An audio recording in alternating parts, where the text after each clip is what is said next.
I brought a constitutional amendment bill which went through first reading on the floor. I'm worried that public participation on that bill has not taken place.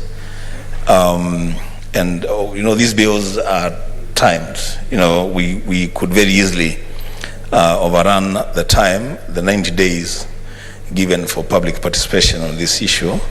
So just to request the committee, through you, Chair, to consider the constitutional amendment bill that went through first reading on the floor and fast track public participation, that it can come for second reading. Chair, lastly, and I will be the last person to question the wisdom of the SBC on the bills listed today. Madam Speaker, I thought the reason that we would be called for a special sitting would be to handle really serious burning times issues. And I was thinking the reason we're here was to deal with the BPS and maybe the elections law. I said I will not question the wisdom of the SBC on the listing of the bills that we are dealing with, but I'm not very sure that they really warrant a special sitting. I thank you, Madam Speaker. Honorable Wambua, you know very well that for us to call a special sitting, it takes a minimum of 15 members. And the minimum of 15 members can also dictate why they want that sitting to take place.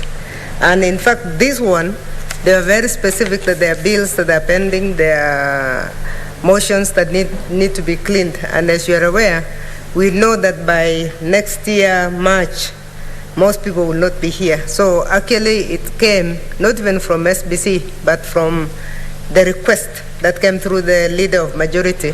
So members have a right to send their appeal to the leader of majority, and if that is found to be okay, in consultation with the speaker, it takes place, and that's exactly what has taken place in these ones. Our in-tray, if you look at the number of bills and the number of motions that are pending, is really full. We must clean and we must make it lighter before we finish this term. So let's all work very hard to make sure our bills are. I want to agree with Senator Wambua that if there is any chairman who has not cleared the public participation, please clear them so that we are able to clean our tray. We don't want the next Senate to have to deal with our backlog. In fact, they will not deal with them, they will have lapsed. They will lapse, so we will lose a lot. And yet this Senate has been very hardworking and it has done a lot of work. So let's make sure that we clean up and finish. Senator Faria, you still have a point? Thank you, Madam Speaker. I also want again to get the attention of the JLAC chair again. I also have two other bills. The gender bill, two-third gender bill, and then the other one of EACC amendment bill that also has a far-reaching impact in terms of fighting corruption as well. So if those two can also be fast-tracked in addition to the lifestyle audit, I would really appreciate. Thank you, Madam Speaker. Thank you. I want to assume that all the other bills and motions in the order papers have no issue. So next order, let's read all the orders for the committee of the all so that we prosecute all of them at the same time.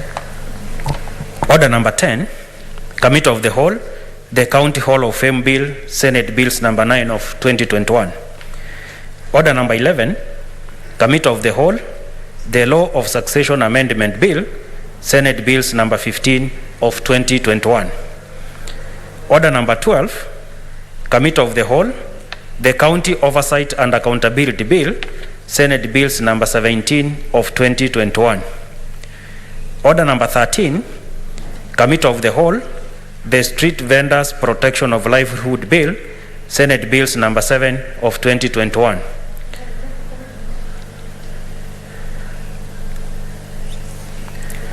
I don't see your intervention button.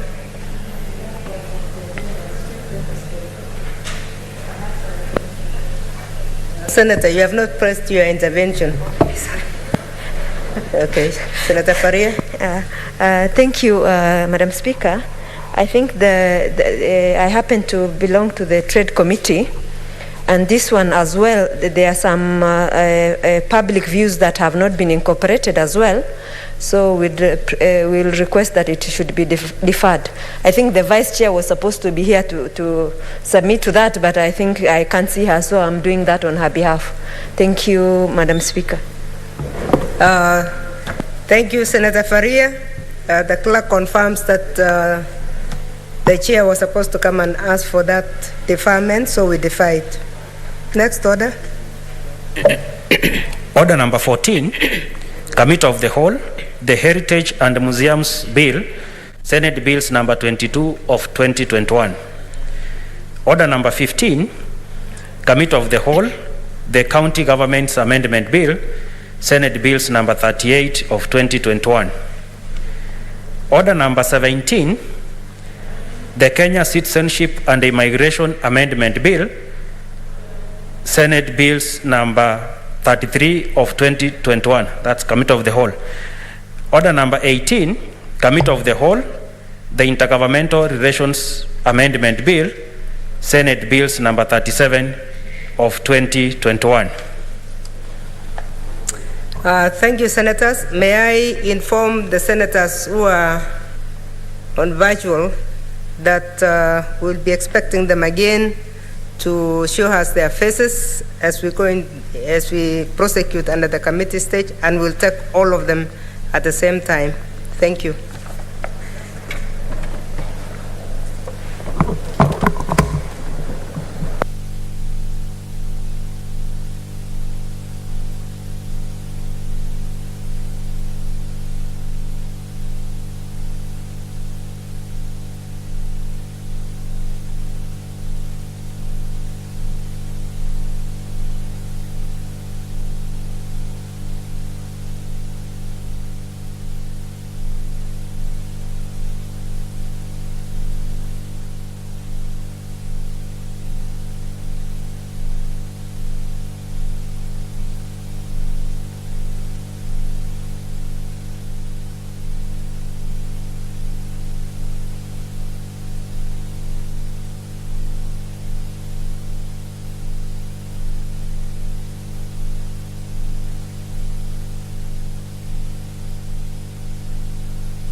Yeah.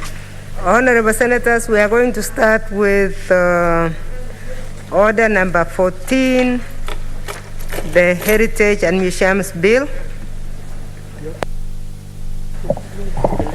Yes.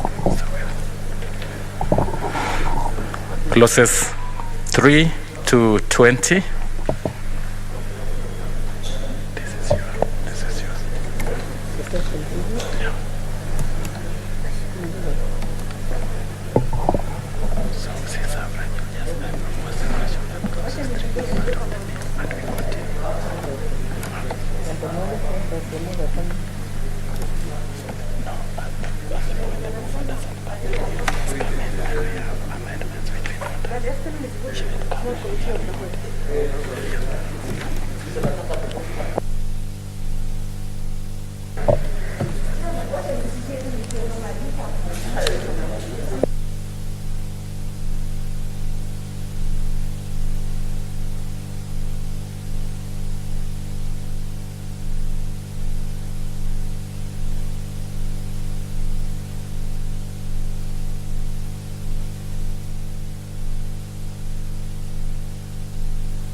Okay, Honorable Senators, we are ready with the Heritage and Museums Bill.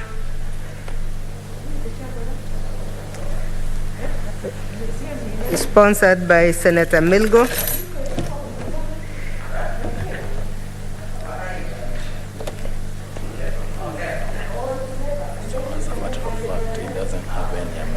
Honorable Senators, there are no amendments, so we are going to do the procedural committee stage. Clauses. Yeah. Clauses 3 to 20. Honorable Senators, I propose the question that clauses 3 to 20 be part of the bill. Honorable Senators, I put the question that clauses 3 to 20 be part of the bill, division at the end. Clauses 21 to 40. Honorable Senators, I propose the question that clauses 21 to 40 be part of the bill. Honorable Senators, I put the question that clauses 21 to 40 be part of the bill, division at the end. Clauses 41 to 60. Honorable Senators, I propose the question that clauses 41 to 60 be part of the bill. Honorable Senators, I put the question that clauses 41 to 60 be part of the bill, division at the end. Clauses 61 to 80. Honorable Senators, I propose the question that clauses 61 to 80 be part of the bill. Honorable Senators, I put the question that clauses 61 to 80 be part of the bill, division at the end. Clauses 81 to 100. Honorable Senators, I propose the question that clauses 81 to 100 be part of the bill. Honorable Senators, I put the question that clauses 81 to 100 be part of the bill, division at the end. The first schedule, the second schedule, and the third schedule. Honorable Senators, I propose the question that the first, second, and third schedules be part of the bill. Honorable Senators, I put the question that the first, second, and third schedules be amended, be part of the bill, division at the end. Clause 2, the title, and clause 1. Honorable Senators, I propose the question that clause 2, the title, and clause 1 be part of the bill. Honorable Senators, I put the question that clause 2, the title, and clause 1 be part of the bill, division at the end.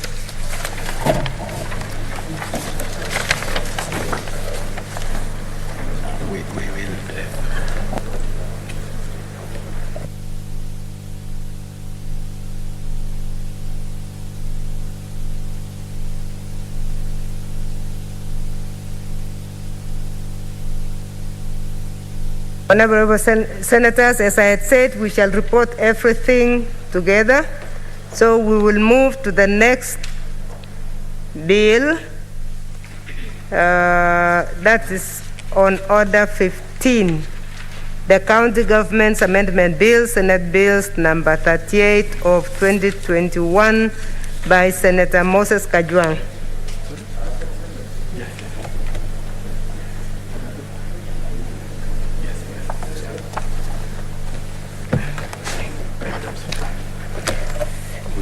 These are the schedules for the county governments. Yeah. The chairperson of the committee.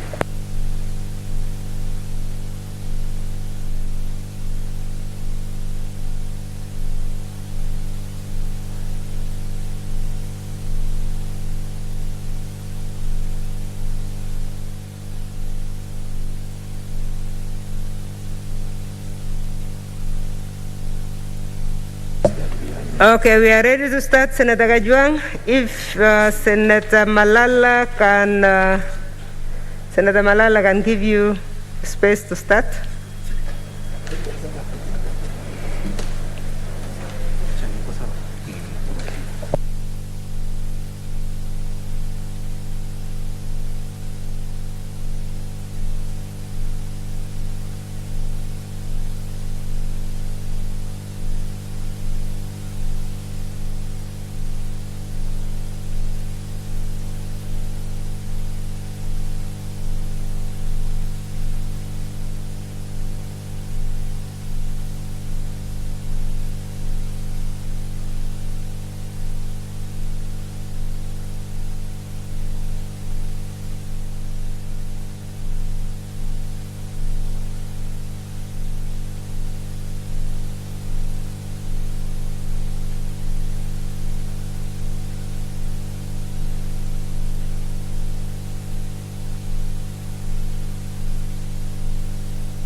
Clauses 2 and 3.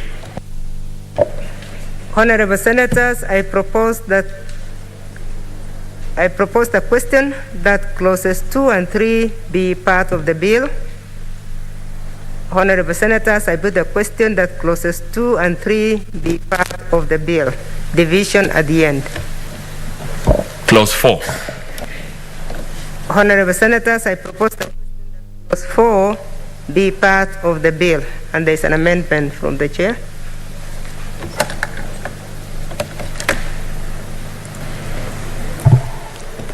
Madam Chair, I propose that clause 4 of the bill be amended in the proposed new section 91A by deleting paragraph H, and in the proposed new section 91B by deleting the word determine appearing at the beginning of the paragraph A and substituting thereof the words consult on. Madam Speaker, this amendment relates to the County Leaders Forum, which we intend to establish, and by removing the word determine and substituting with consult on, it is to ensure that the County Leaders Forum is a consultative forum for elected leaders from a county, the governor, the senator, the members of National Assembly, and they will not be influencing the county integrated development plan, but they will just be advising and consulting on issues of mutual interest. Madam Speaker, I beg to move. Honorable Senators, I now propose the question that clause 4 be amended as proposed. Honorable Senators, I put the question that clause 4 be amended as proposed. Division at the end. The title and clause 1. Honorable Senators, I propose the question that the title and clause 1 be part of the bill. Honorable Senators, I put the question that the title and clause 1 be part of the bill. Division at the end. So, Madam Speaker, we have finished the clauses. So, I think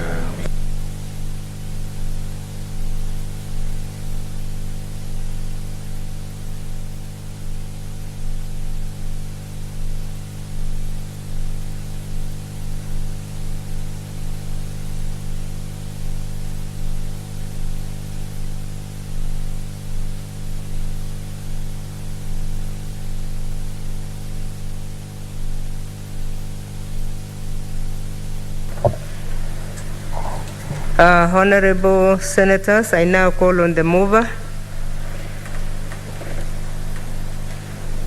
to report. Honorable Chairperson, pursuant to Standing Order 148, I beg to move that the Committee of the Whole do report to the House its consideration of the County Government's Amendment Bill, Senate Bill number 38 of 2021, and seek leave to sit again tomorrow.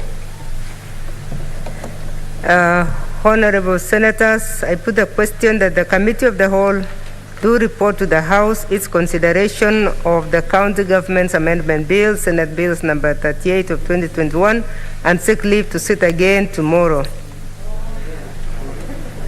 Will as many as of that opinion say aye? Aye. Will as many as of the contrary say nay? The ayes have it. Madam Speaker, we have finished with this, so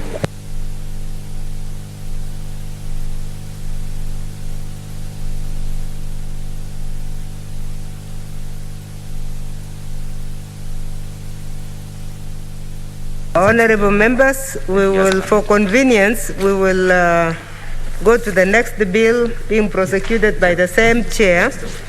That is number 18, on order number 18.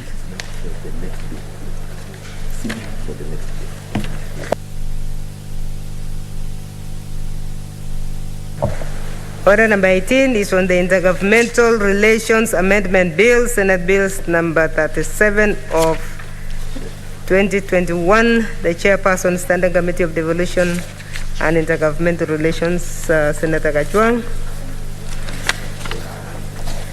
two amendments by the committee.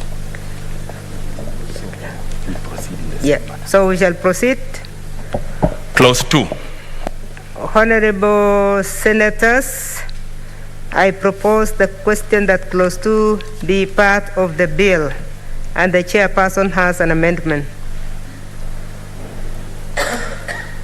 Honorable Chair, I beg to move that clause 2 of the bill be amended by inserting the following new paragraph immediately after the proposed paragraph N. NA, conditions for the termination of the agreement. Honorable Chair, the reason for this amendment is to provide detailed procedures for transfer of functions between national and county governments and between county and national governments. And this particular clause 2 talks about the details that should go into the deed of transfer so that it is not left at the discretion of the executive, but it goes through the county assemblies and through parliament before execution. I beg to move. Thank you, Senator. Honorable Senators, I propose the question that clause 2 be amended as proposed. Honorable Senators, I put the question that clause 2 be amended as proposed, division at the end. Clause 3. Honorable members, I propose the question that clause 3 be part of the bill. There is an amendment from the chairperson. Chairperson. Honorable Chair, I beg to move that clause 3 of the bill be amended by inserting the following new section immediately after the proposed section 26F. The role of the technical committee in transfer or delegation of powers, functions, and competencies. The technical committee shall, in undertaking duties under this part, witness the execution of a transfer or delegation of a power, function, or competency, provide administrative support to the parties to the transfer agreement during the transfer process, and prepare and maintain an inventory of assets and liabilities of the transferred functions. Honorable Chair, the rationale for this amendment is to provide a role for the Inter-governmental Relations Technical Committee in any transfer of function arrangement. Madam Honorable Chair, we are proposing that the custodian of the deed of transfer shall be the Inter-governmental Relations Technical Committee. The custodian of inventory of assets and liabilities shall be the Inter-governmental Relations Technical Committee. And at the expiry of a transfer, like in the example of Nairobi Metropolitan Service and Nairobi City County Government, the Inter-governmental Relations Technical Committee shall be involved in auditing and handing over the inventory of assets to the party to which constitutional responsibility belongs. Madam Chair, I beg to move. Thank you, Senator. Honorable Senators, I now propose the question that clause 3 be amended as proposed. Honorable Senators, I put the question that clause 3 be amended as proposed, division at the end. The title and clause 1. Honorable Senators, I propose the question that the title and clause 1 be part of the bill. Honorable Senators, I put the question that the title and clause 1 be part of the bill, division at the end. So we have finished what was becoming the bill.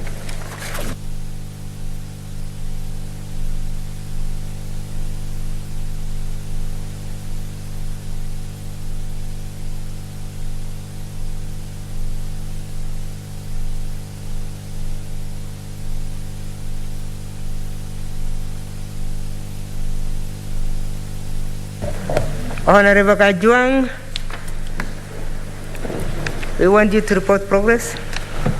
Honorable Chairperson, pursuant to Standing Order 148, I beg to move that the Committee of the Whole do report progress on its consideration of the Inter-governmental Relations Amendment Bill, Senate Bill number 37 of 2021, and seek leave to sit again tomorrow. Honorable Senators, I now put the question that the Committee of the Whole do report progress on this consideration of the Inter-governmental Relations Amendment Bill, Senate Bills number 37 of 2021, and seek leave to sit again tomorrow. Will as many as of that opinion say aye? Will as many as of the contrary say nay? The ayes have it. The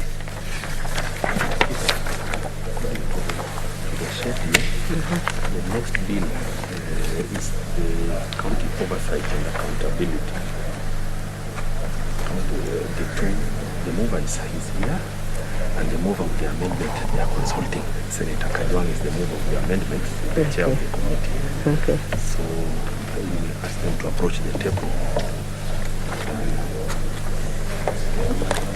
The next bill is Order number 12, the County Oversight and Accountability Bill, Senate Bills number 17 of 2021.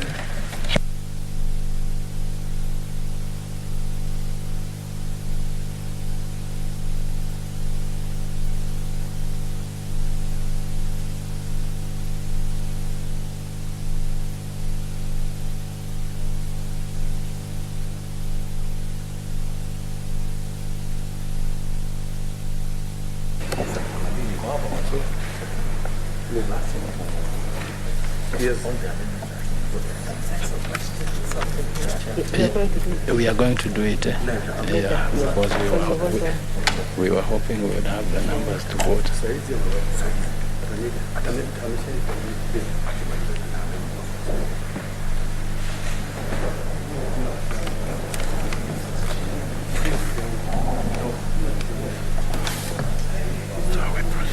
Okay, let's proceed with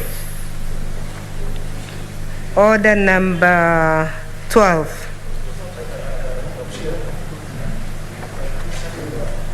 The County Oversight and Accountability Bill, Senate Bills number 17 of 2021 by Senator Ledama Olekina.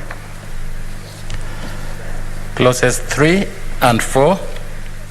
Honorable Senators, I propose the question that clauses 3 and 4 be part of the bill. Honorable Senators, I put the question that clauses 3 and 4 be part of the bill, division at the end.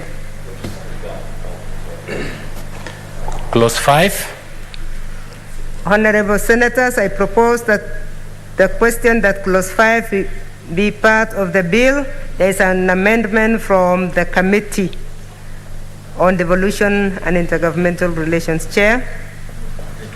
Honorable Chair, I beg to move that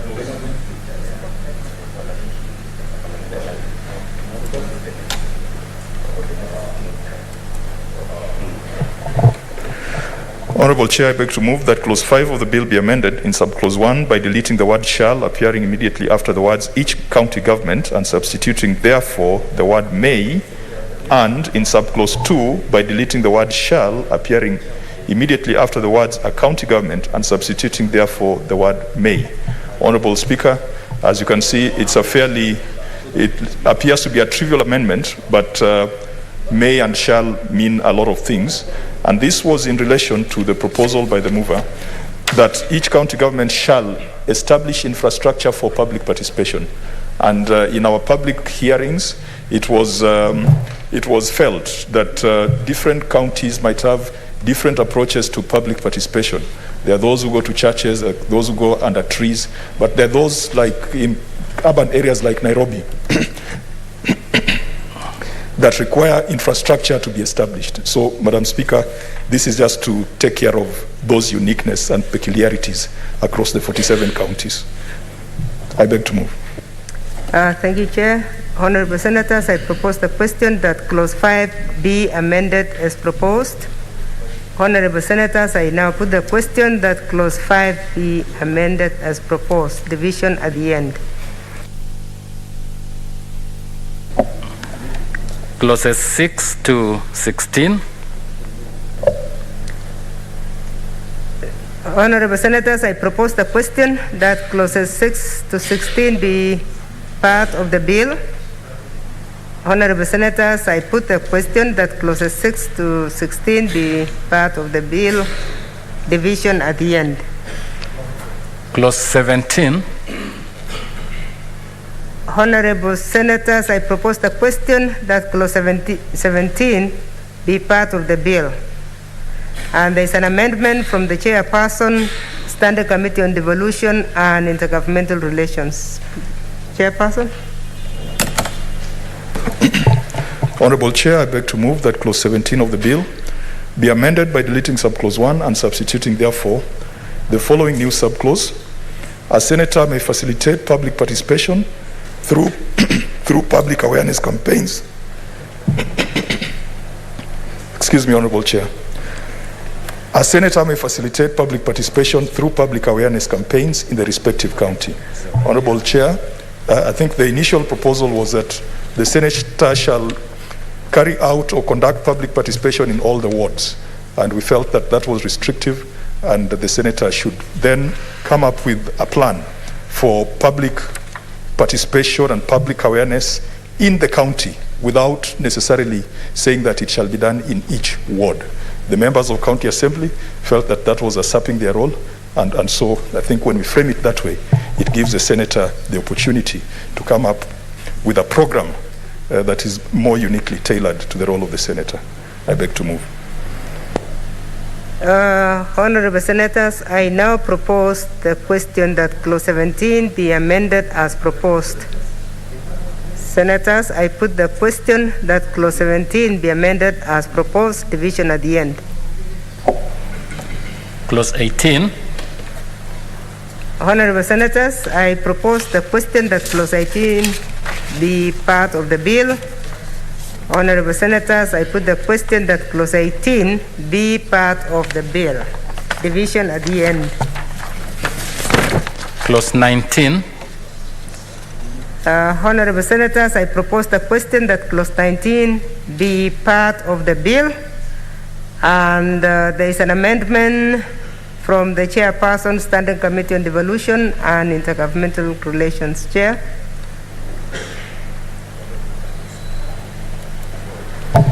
Honorable Chair, I beg to move that clause 19 of the bill be amended in subclause 2 by deleting the words County Assembly appearing immediately after the words the clerk of the and substituting therefore the word Senate.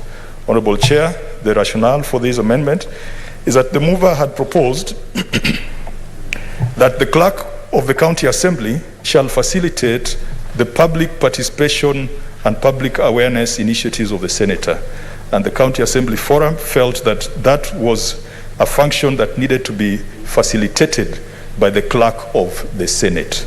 Honorable Chair, also to bring to the notice of the House that incidentally this bill had been processed by the House and it came back because of the concurrence process, but it has now given us an opportunity to tidy up certain things that the National Assembly could have picked or certain things that could have ended up in the courts of law as litigation.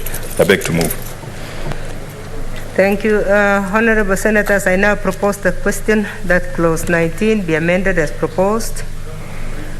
Honorable Senators, I put the question that clause 19 be amended as proposed, division at the end.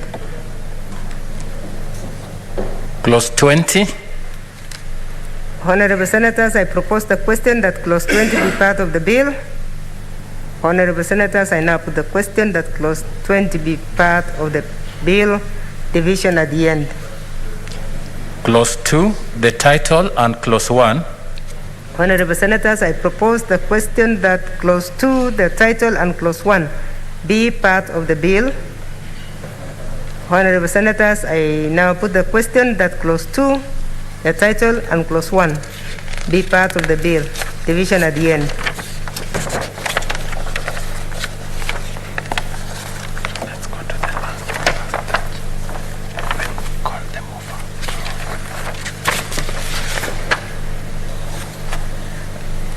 over. May I now call on the mover to report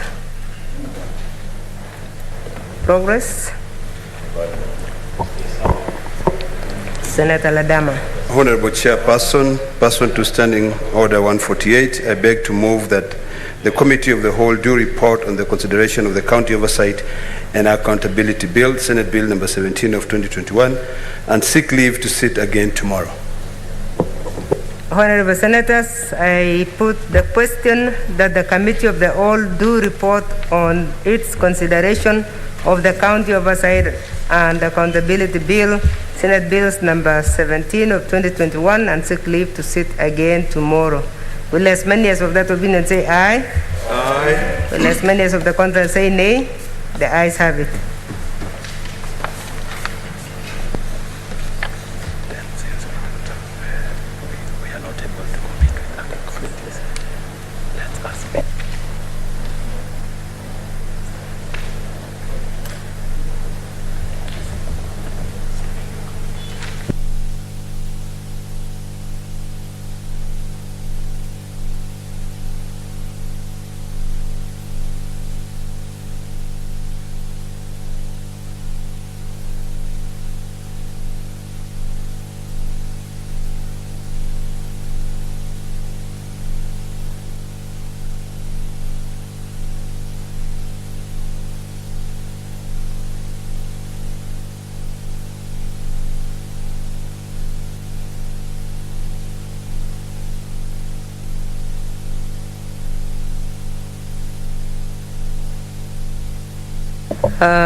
Senator Milko, please, you are going to report progress on your bill.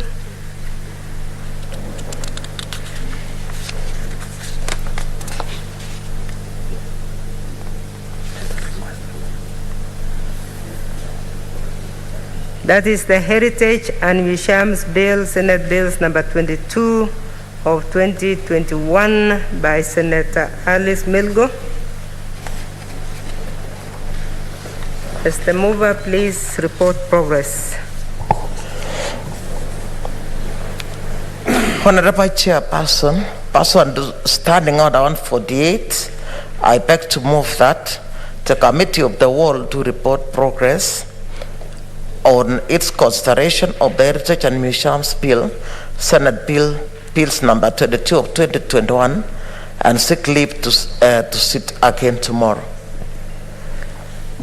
Honorable Senators, I will now put the question, which is that the Committee of the Whole do report progress on its consideration of the Heritage and Museums Bill, Senate Bills number 22 of 2021, and seek leave to sit again tomorrow.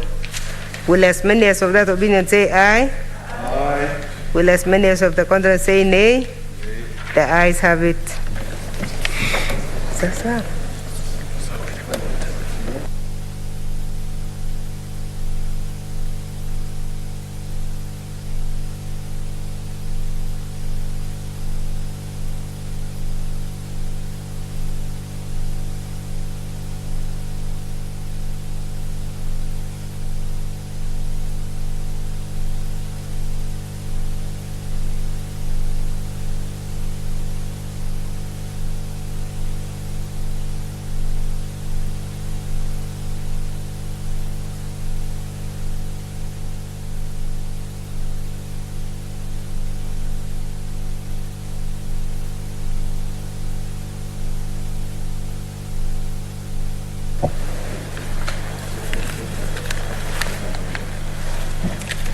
Honorable Senators, Madam Speaker,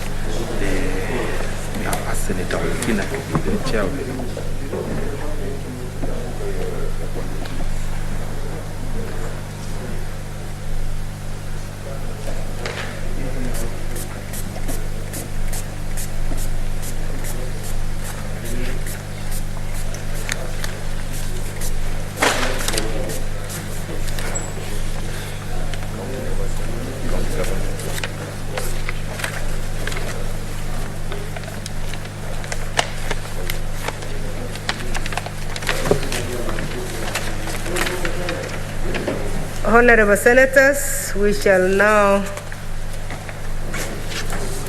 move to report to the House. And standing in for the chairperson is Senator Olekina Ledama. Please start with the first one, which is the Heritage and Museums Bill, Senate Bills number 22 of 2021.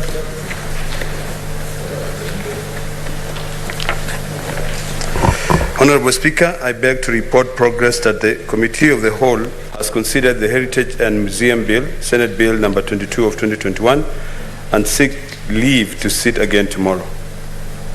Mover.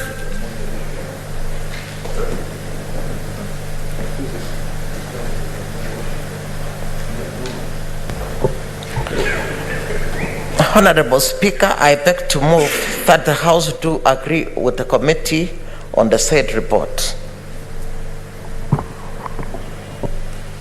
Honorable Senators, I will propose the question, which is that the House do agree with the committee in the said report.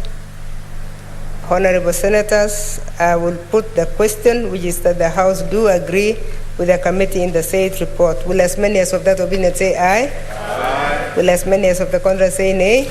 The ayes have it.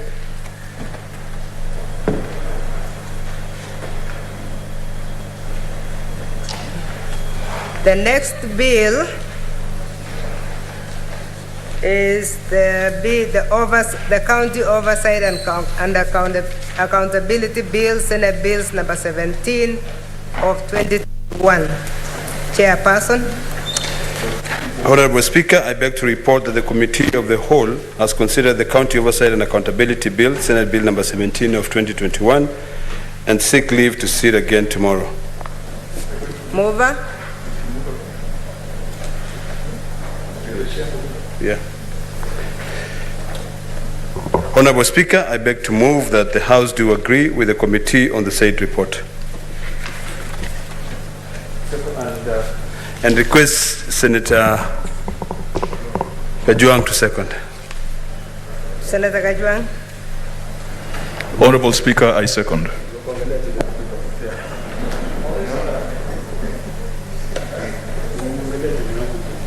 Honorable Senators, I will propose the question that the House do agree with the committee in the said report. Honorable Senators, I will now put the question that the House do agree with the committee on the said report. Will as many as of that opinion say aye? Aye. Will as many as of the contrary say nay? The ayes have it. The next bill is the County Government's Amendment Bill, Senate Bills number 38 of 2021. Chairperson. Honorable Speaker, I beg to report that the Committee of the Whole has considered the County Government Amendment Bill, Senate Bill number 38 of 2021, and seek leave to sit again tomorrow. Mover.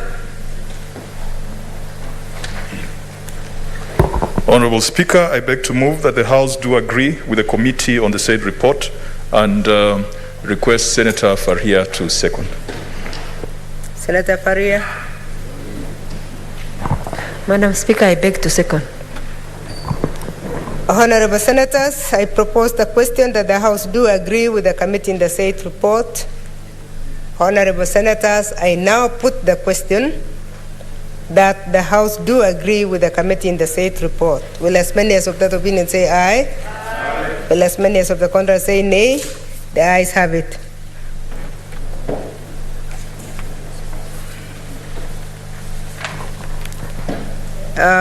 Honorable Senators, the last one is the bill, the Inter-governmental Relations Amendment Bill, Senate Bill number 37 of 2021. Chairperson.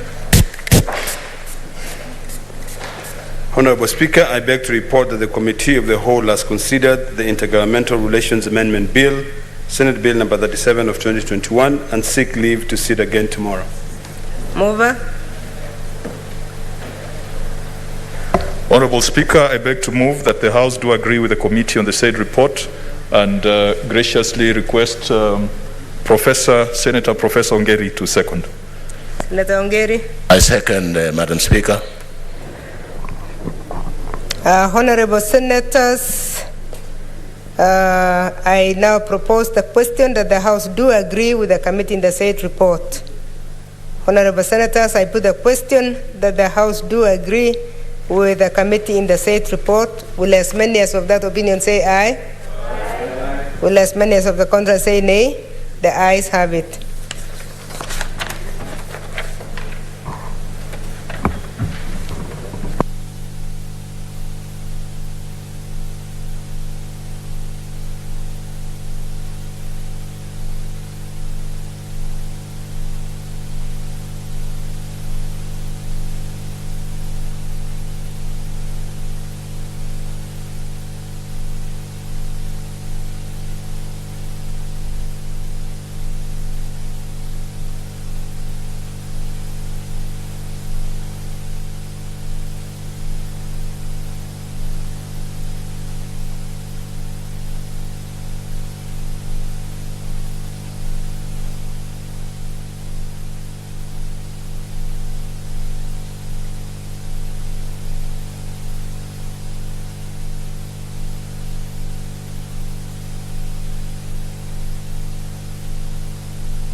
So you can defer this and then you adjourn to the afternoon.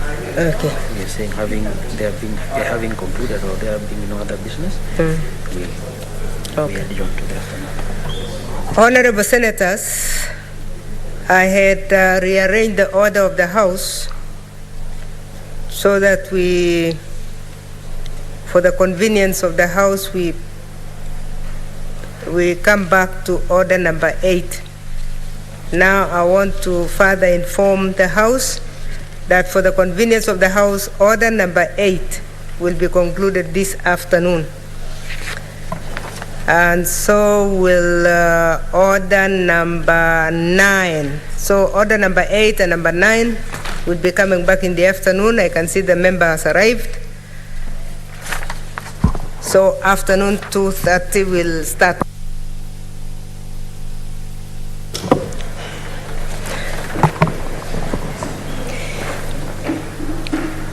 Honorable Senators, there being no other business, it is now time to adjourn the House.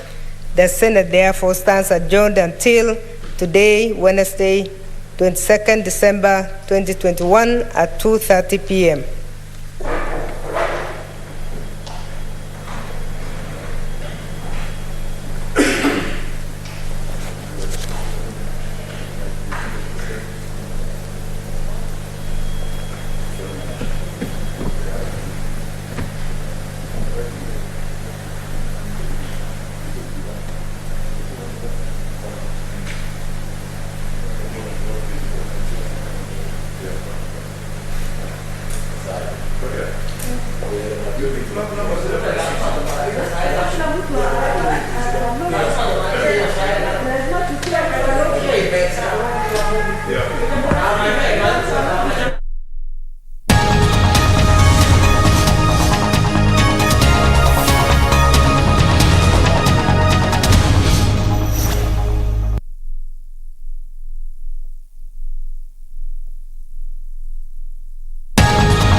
It is in this sense that this bill seeks to propose amendments aimed at strengthening party autonomy, encouraging individual and citizen participation in party politics, requiring registration of members and parties to maintain a members list, and requiring that parties be formed based on certain common political ideals. Honorable Speaker, when we enacted the 2010 Constitution, we did define political parties within Article 260. And the political party was defined as an association contemplated in Part 3 of Chapter 7. Now, Chapter 3 of Part 7, Honorable Speaker, contains two parts, or two sections, 91 and 92. 91 defines the characteristics that a political party must have. That it shall have a national character, it shall have a democratic elected governing body, it shall promote national unity, it shall abide by a certain values that every political party should have. It also, in the sub-article 2, defines what a party shall not have. But Article 92 then put the responsibility on this parliament to legislate on political parties. So, we then went ahead and legislated in 2011. And when we did the Political Parties Act, number 11 of 2011, we then in clause 2, defined, which is now section 2, we defined a political party as has the same meaning, has a meaning assigned to it in Article 260 of the Constitution. So we ended up with a situation where the House that was given the power by the Kenyan people to define a political party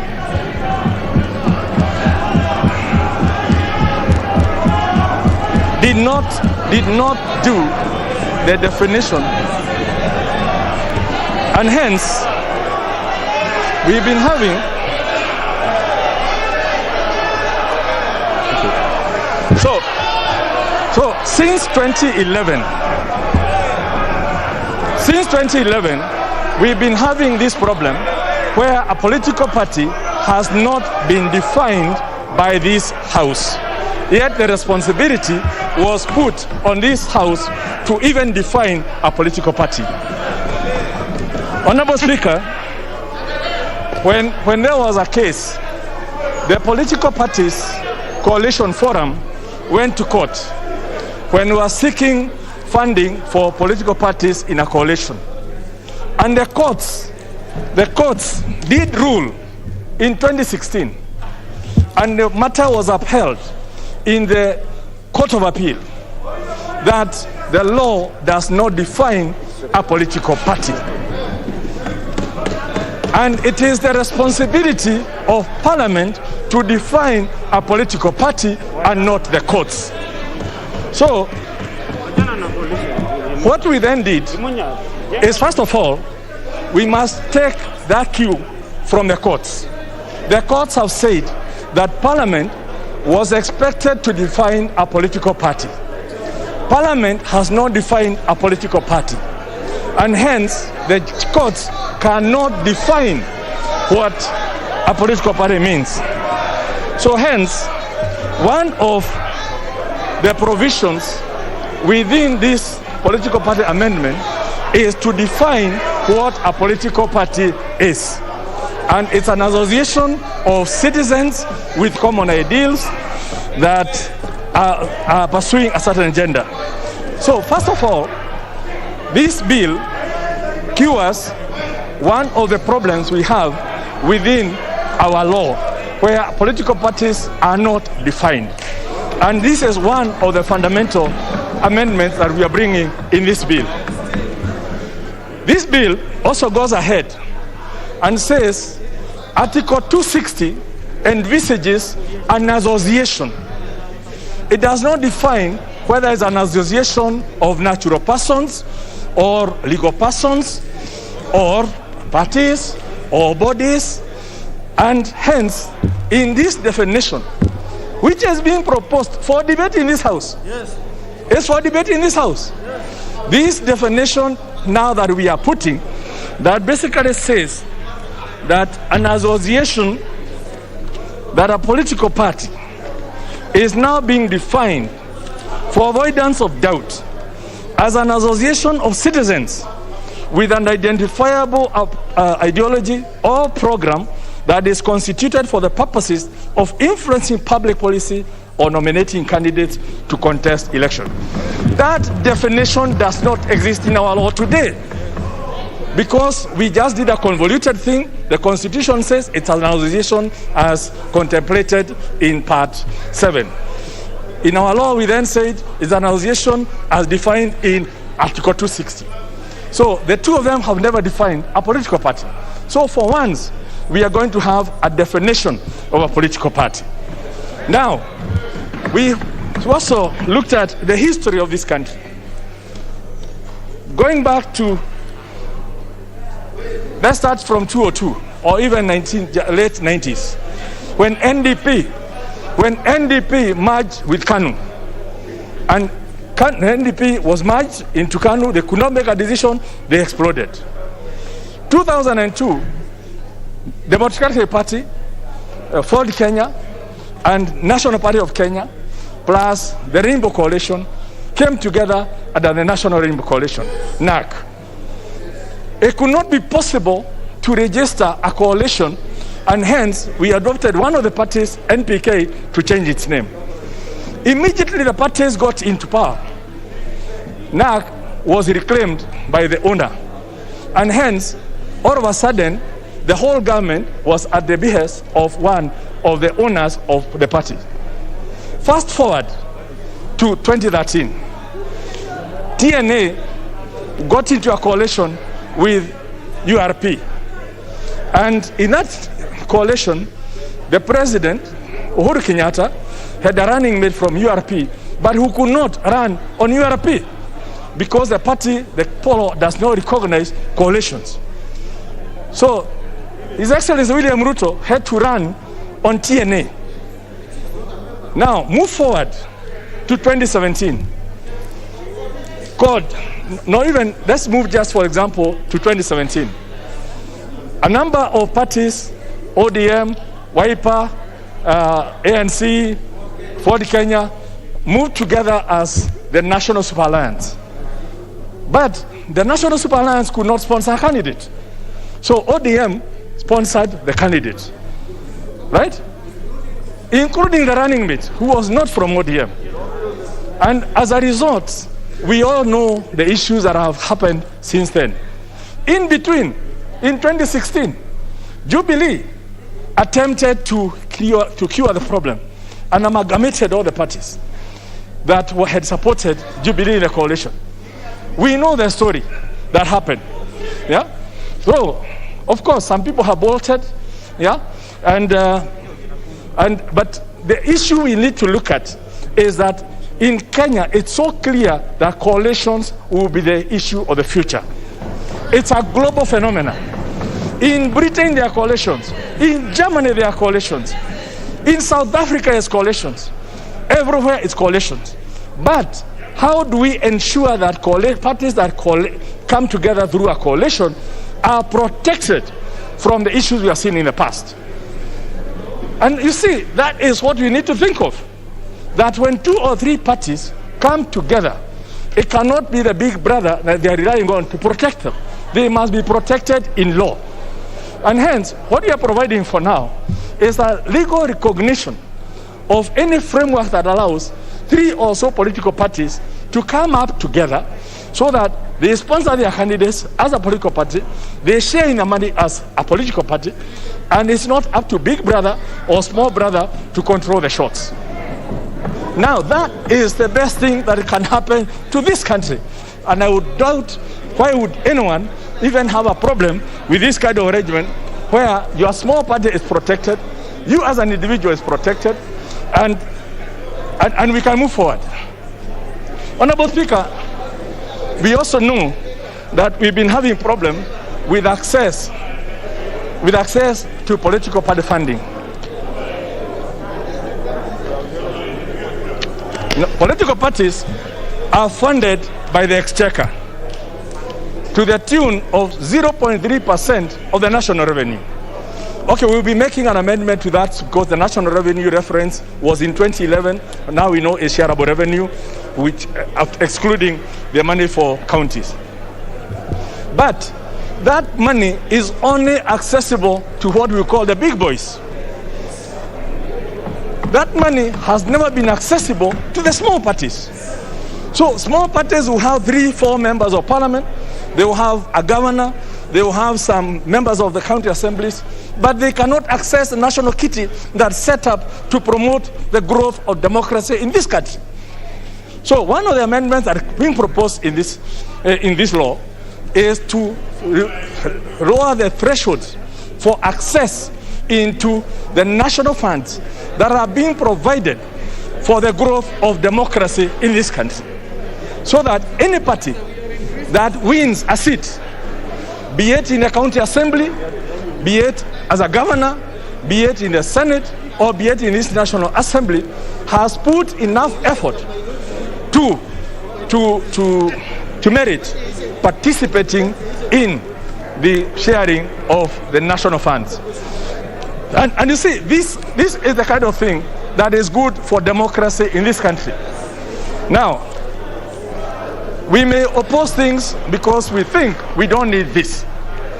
Now, I want to say, if a small party like the PDR was not given a coalition housing by Jubilee, there will be no order today. Because PDR as a small party was housed by a bigger party. It was able to produce a bigger party.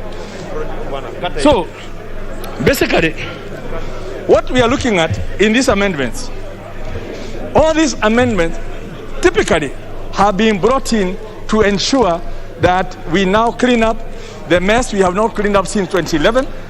What the courts have told us, you need to clean up so that political parties can be properly defined. The issue of coalition parties, the sharing of money, and most importantly also, how we participate within our nominations, so that we don't have a situation where one party goes to influence the results of another political party at the nomination to get the weakest candidate. Only members of a certain political party will be able to participate. We've seen that happen where the worst candidates have been produced because a political party that has an interest in an area goes and influences the results of that by briskly supporting the weakest candidate. So, honorable members, I wish to ask that you look at this bill and look at it from a positive perspective in terms of how it enriches democracy. And if you find that there are some areas that require amendments, let us reason together. Let us bring those amendments.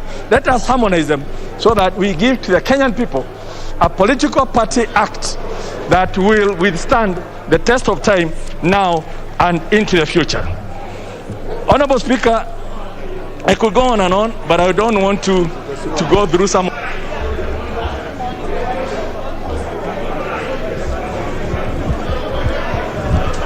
Hello.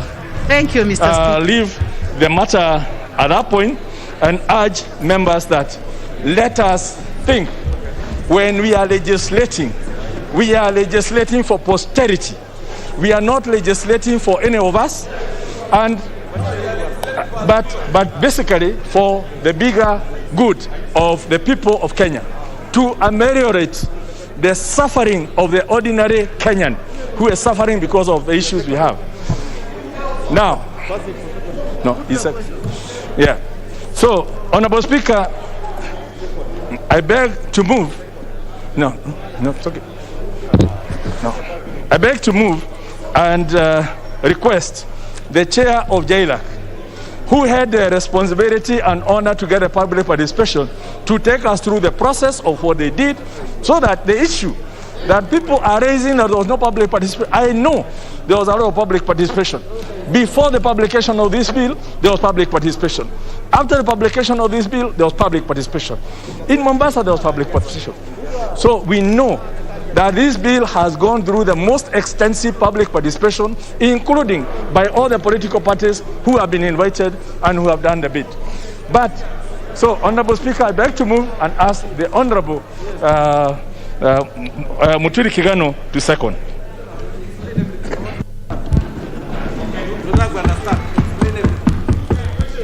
Mr. Speaker, I beg to second, and I confirm and fortify what the leader of opposition has said. Majority. Opposition. You are opposition. Sankoff. Yes. Yes. Mr. Speaker, the leader of majority has expounded on Article 270 as it relates to the meaning of political parties. Mr. Speaker, I confirm that my committee looked into this and we found that Article 260 reposes the ascription of meaning to registration through Article 292.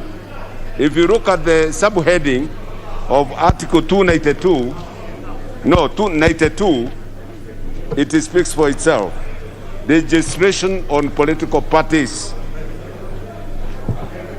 Parliament shall enact legislation to provide for, among other things, the management of political parties. So a definition, therefore, the definition is therefore repost. It is repost registration. Now, the registration that has ascribed meaning is the bill now. The bill that is before this House is the one under Clause 2. The bill, the Political Bills Amendment Bill 2021. Mr. Speaker, if you can protect me from this hekura. Yeah? I don't know what type of government they would have. The government they aspire to have. A government of disorder and everything.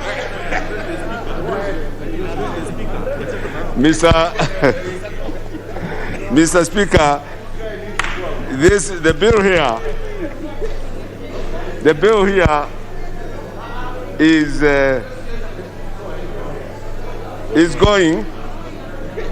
going to remove, to erase any the overlapping mandates between IBC and the Office of the Registrar of Political Parties, to enhance effective management of political parties and define the role of the Registrar of the Office of the Registrar of Political Parties regarding independent candidates, and to implement the Constitution, fully implement the Constitution to address the gaps identified in the Office of the Registrar. For example, the meaning of what a political party, a coalition party is. Mr. Speaker, coalitions is the in thing now in the world. If you look at Germany today, it is a coalition of several political parties. India, the biggest democracy in the Commonwealth. The government today of Modi government has 7 political parties in his coalition. It is a coalition government. Mr. Speaker, I know it is everywhere. Mr. Speaker, I know it is choreographed. This Muragara and Songkok are choreographing us a way of disrupting everybody who speaks here so that they can buy time. Mr. Speaker, the bill seeks to provide, as I said, proper definition of what a political party and a coalition is, It also seeks to define party nominations, provide for party nominations to differentiate same from registration of candidates in elections. It also seeks rules of political parties as required under Article 292, and also registration of coalitions and submission of pre-election agreements. Mr. Speaker, parties as they start today are a bit, they are not properly defined. So you need now to define the ideology and the slogans. We also need to have timelines for reservations of names, symbols, colors, lifespan, and provisional of registration, streamlining the resignation, expulsion of members, and deeming of resignation, including the organ of thus you shall do it. The disbursement. Mr. Speaker, if you can protect me from these hecklers. There cannot be any heckling member. The regulation. Members can only consult a little higher. So what the most important thing is you summarize. The hecklers. No, I cannot be a heckler. You summarize and we are fine. Mr. Speaker, we also need to delete the constitutional provisions from the Act, including Section 22(3) that attempts to introduce a new ground on how a vacancy arises in Parliament of County Assemblies. So, in effect, this is a bill that we will have to go to the other house. It also needs to introduce alternative forms of publications for... Mr. Speaker, lastly, I need to summarize and say these bills seeks to address overlapping of mandates, the enhancement of effective management of parties, the implementation of the Constitution, including Articles 82, 90, 103, to address the gaps identified in execution of the office of the mandate, lessons learned from experiences to address needs of Kenyans as drawn from stakeholder engagements, to address domestic and international jurisprudence, which we have drawn from Katiba Institute. So, Mr. Speaker, with those remarks, I beg to second. And I propose the question, which is that the Political Parties Amendment Bill, National Assembly Bill number 56 of 2021, be now read a second time. Leader of Minority. Mr. Speaker, I want to take the shortest time possible. Even though I have 15 minutes, I'll take a third of that. Mr. Speaker, first I want to address myself the question of whether, when we expand the definition of a political party, that infringes on the Constitution. Mr. Speaker, I would want to invite those who are arguing like that to look at Article 92 and see that we were required to bring clarity in terms of defining what a political party means. So that is number one, Mr. Speaker. Number two, those who are complaining about this bill, I don't know whether they have taken time to read it and understand the provisions of Clause 13, Mr. Speaker. Mr. Speaker, under Clause 13, you will realize that presently, if for whatever reason, registrar deregisters or suspends a political party, Mr. Speaker, the only people who are saved is a member of parliament and members of county assemblies. The president, if elected on that party that is being deregistered, or the deputy president are not protected. So, Mr. Speaker, the provisions of under Clause 13 now protects also the president and the deputy president and even the governors. Anybody elected on a political party that has been deregistered or suspended would continue serving in the office, something that is not keyword in the current law as we have it today.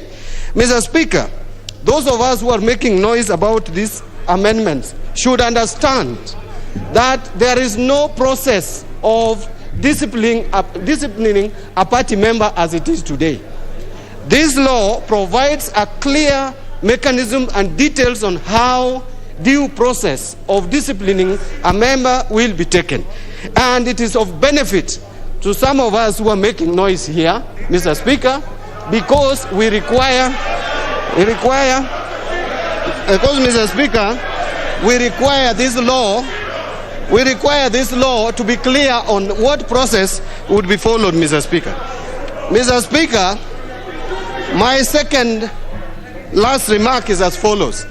Mr. Speaker, as it is today, the political parties' funds, there is no clear provision on how to divide it to parties which form coalition.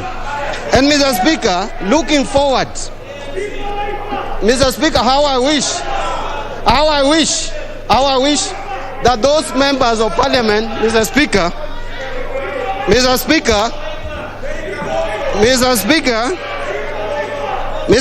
these members, if they are the numbers, we have been told about 150 members supporting a particular cause. Mr. Speaker, you can see when we come to the floor of this house, the members are hardly 20, and that is why they are making noise, because they know they don't have the capacity, they don't have the numbers, they don't have even intellectual capacity to argue their case, and therefore they will continue making noise. Mr. Speaker, if you look at the provisions of this bill, Mr. Speaker, it is clear that now even those political parties which don't have the numbers in the House but have elected leaders will benefit from political parties' funds. So, Mr. Speaker, let me just conclude. That, Mr. Speaker, my colleagues on the other side of the political divide, who have been boasting of numbers in the streets, who have been talking of 150 members, today we want to see where are those 150 members.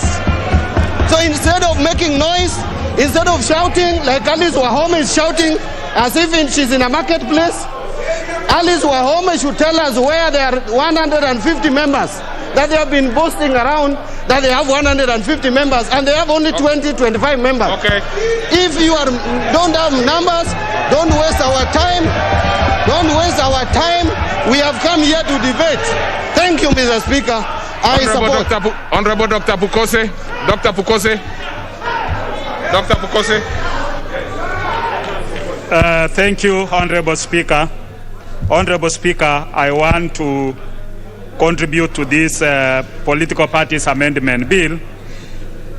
Honorable Speaker, on the onset, I know there are some good amendments, but generally, we also have amendments that members will be able to amend.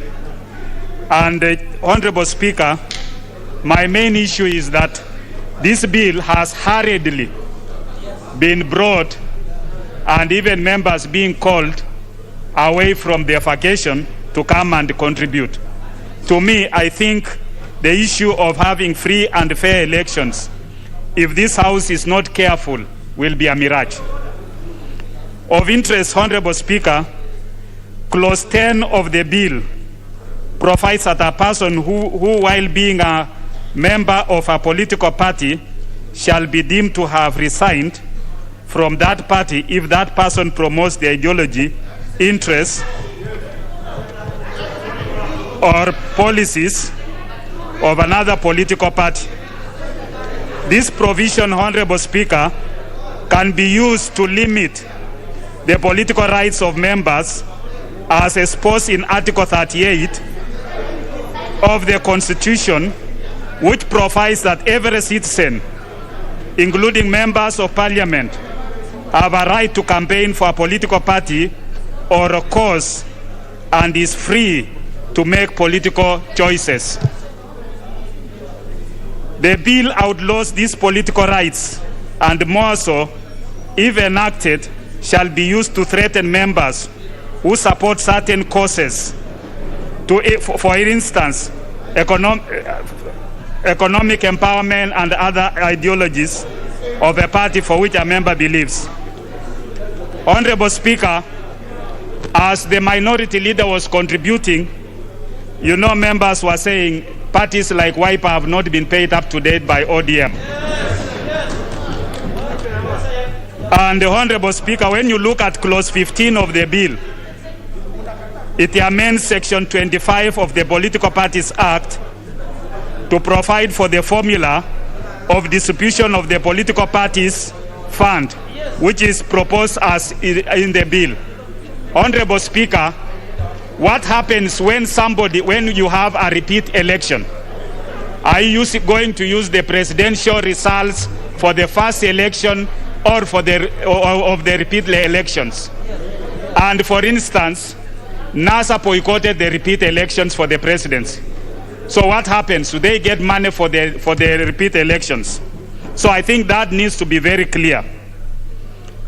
Honorable Speaker, clause 20 FD and FE of the bill provides additional functions for the registrar, which shall be to regulate political party nominations and train political party election agents. Is this not an interference by the registrar with the manner in which political parties shall conduct their affairs? How do you bring the registrar to be the one who will be able to regulate political party activities? What role does the registrar have in party nominations and training party election agents? This cannot be the case unless it's a decoy to interfere with party nominations and election results. Parties should be free to conduct their nominations and choose and train persons of their choice as party agents.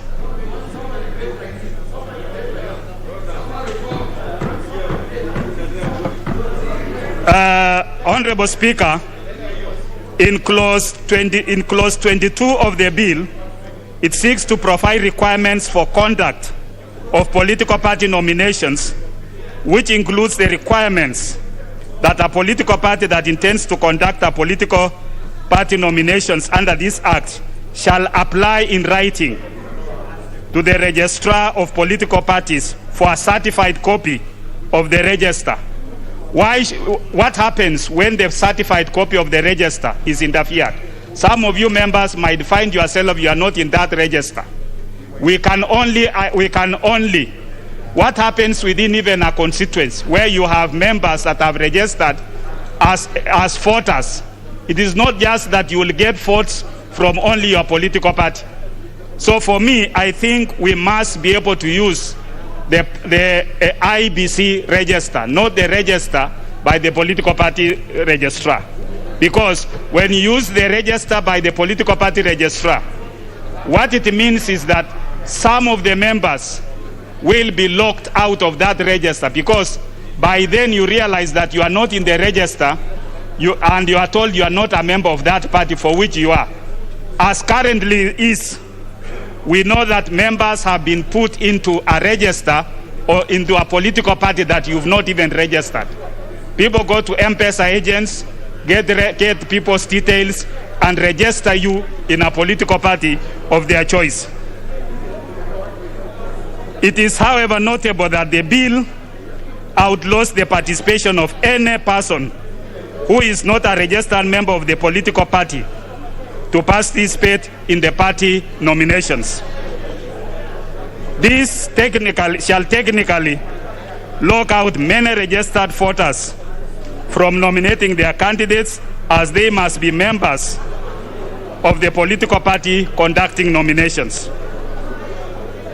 Honorable Speaker, from what I have highlighted, I beg to oppose the second reading of the bill unless it is amended to accord with Article 38 of the Constitution on the political rights, and more so allow parties to exercise their affairs democratically without threat or interference. One cannot talk of free general elections when parties are also not free to run their affairs. What is, however, clear is that the bill was brought as a decoy to change the terrain of political parties. To this end, I stand to be counted, Honorable Speaker, that Honorable Speaker, that this bill intentions are hidden. Honorable Speaker,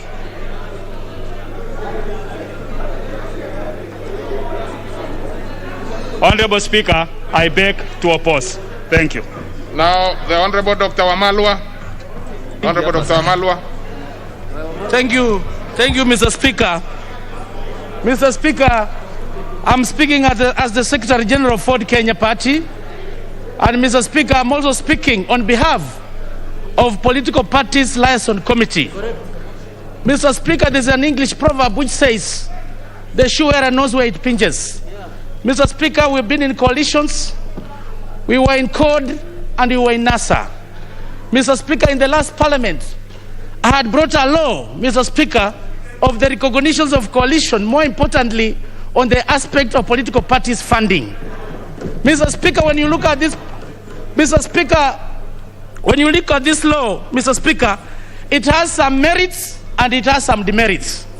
Mr. Speaker, Article 94 of the Constitution is clear. When it comes to matters of legislation, this House has the legislative authority. Mr. Speaker, we are going to debate this bill, and where there's an issue, Mr. Speaker, in the committee of the whole House, we are going to propose amendments. I request the honorable members, Mr. Speaker, we debate this bill with decorum. Mr. Speaker, I want to take members to the memory lane. Mr. Speaker, in 2013, we were in CORD coalition, Mr. Speaker. This was Ford Kenya, NASA, and ODM. Then 2017, we had Wiper, ANC, Ford Kenya, and ODM. And when we confronted the register of political parties, Mr. Speaker, she could not send us political parties funding directly. It had to go to the big brother ODM. And Mr. Speaker, now with this law, the registrar of political parties will be able to disperse funds directly to that members of that coalition, Mr. Speaker. Mr. Speaker, when you look at this bill, Mr. Speaker, when you look at this bill, it has even reduced the threshold for you to gain the political parties fund. Mr. Speaker, under the Political Parties Act, you are required for you to be registered as a political party. You must have minimum of 24 offices in the counties, Mr. Speaker. You also you need to have registered members, Mr. Speaker, 1,000 minimum in every county. For you to fulfill that, Mr. Speaker, you need money. The small political parties, Mr. Speaker, have really suffered. Under the Political Parties Act, there's 0.3%, Mr. Speaker, that is supposed to be channeled to the political parties for purposes of enhancing democracy. Mr. Speaker, on that note, me who has been the shoe wearer, Ford Kenya has suffered. Wiper had also suffered. ANC has suffered. KANU has suffered. Tomorrow, you never know, Mr. Speaker. So in terms of this provision, Mr. Speaker, this is going to heal in terms of sharing political parties fund. On the other contrary, Mr. Speaker, Mr. Speaker, the negative part of this bill, which you are proposing amendments, Mr. Speaker, in the committee of the whole House, is to force political parties that the coalition must be done at least 6 months to general election. That want to amend, Mr. Speaker, so that you can allow coalitions as late as possible in line with the elections calendar, Mr. Speaker. When we go to the committee of the whole House, President Mwai Kibaki's coalition, Mr. Speaker, was formed as late as 90 days to the general election. So that is the bit, Mr. Speaker, that I call upon the honorable members. When we come to the committee of the whole House, we should be able to amend accordingly so that we give people freedom, Mr. Speaker, for the purposes of having free and fair elections, Mr. Speaker. Mr. Speaker, this is a multi-party democracy. And the future of this country, Mr. Speaker, is in the coalitions. There's no way a single political party, Mr. Speaker, can grab power without coming up to negotiate. And in the spirit of negotiation, Mr. Speaker, under MOUs, it must be a win-win situation to every party. It is a give and take. I'm calling the honorable members to look at this bill objectively. Let's look at the gains of this bill And where we need amendments, let's come and reason together and be able to amend accordingly for purposes of having free and fair elections, Mr. Speaker. Mr. Speaker, I thank you and I support. Honorable Rachel Nyamai. Thank you, Honorable Speaker, for giving me this opportunity. From the onset, Honorable Speaker, I support this Political Parties Amendment Bill with very clear reasons, Honorable Speaker. Honorable Speaker, these amendments that we are doing are going to give an opportunity within the law to be able to conduct direct nominations and also indirectly within the law, Honorable Speaker. And this is going to be cheaper for our political parties. The participation of the members' lists in the nominations, Honorable Speaker, is also going to bring some sanity in nominations, so that people are not put in situations whereby other political parties will gang up against a candidate who is strong within a certain region. Honorable Speaker, as my colleagues have said, the future of this country, Honorable Speaker, is going to be in coalitions. And anybody, Honorable Speaker, who is scared of coalitions should know that this is the way to go. The situation of winner take it all is also going to be healed by the amendments that we are doing today, Honorable Speaker. Honorable Speaker, the situation, Honorable Speaker, that some individuals seem to be scared of, whereby one individual wants to take control of the win and other people slightly lower than the winner are not given an opportunity to speak. It's not going to happen, Honorable Speaker. Honorable Speaker, the issue of sharing political parties' funds is also strongly going to be handled by these amendments that we are doing today, Honorable Speaker, whereby especially the small political parties are not going to be messed up by the big political parties, as it has happened with the wiper, which some people are shouting, and I believe that they are not shouting because they are happy for wiper. It's because of different reasons, Honorable Speaker. Honorable Speaker, yes, Kalonzo will be able to benefit, among others. Honorable Speaker, the matter of freedom of association is clear within our Constitution. So, the amendments that you are going to do today, or to amend today, Honorable Speaker, are going to give an opportunity, Honorable Speaker. Honorable Speaker, the amendments that we are going to do, Honorable Speaker, will give a situation whereby different parties that have the same ideologies and the same policies can come together and lead within the law. Honorable Speaker, also registration of the coalition is very important, such that in case of any agreement that happens, Honorable Speaker, what was agreed within the coalition is registered by the political parties' registrar. And this will bring an opportunity whereby disputes can be resolved. Honorable Speaker, it's going to be cheaper for political parties in terms of nominations, and this is one of the reasons as to why I support this amendment, Honorable Speaker. Honorable Speaker, also, we are going to give an opportunity, Honorable Speaker, to IEBC to focus on real elections, so that matters of nominations are handled by the political parties, so that IEBC does not get involved in both nominations and matters of the general election, Honorable Speaker. This gives the registrar a clear role in nominations, Honorable Speaker.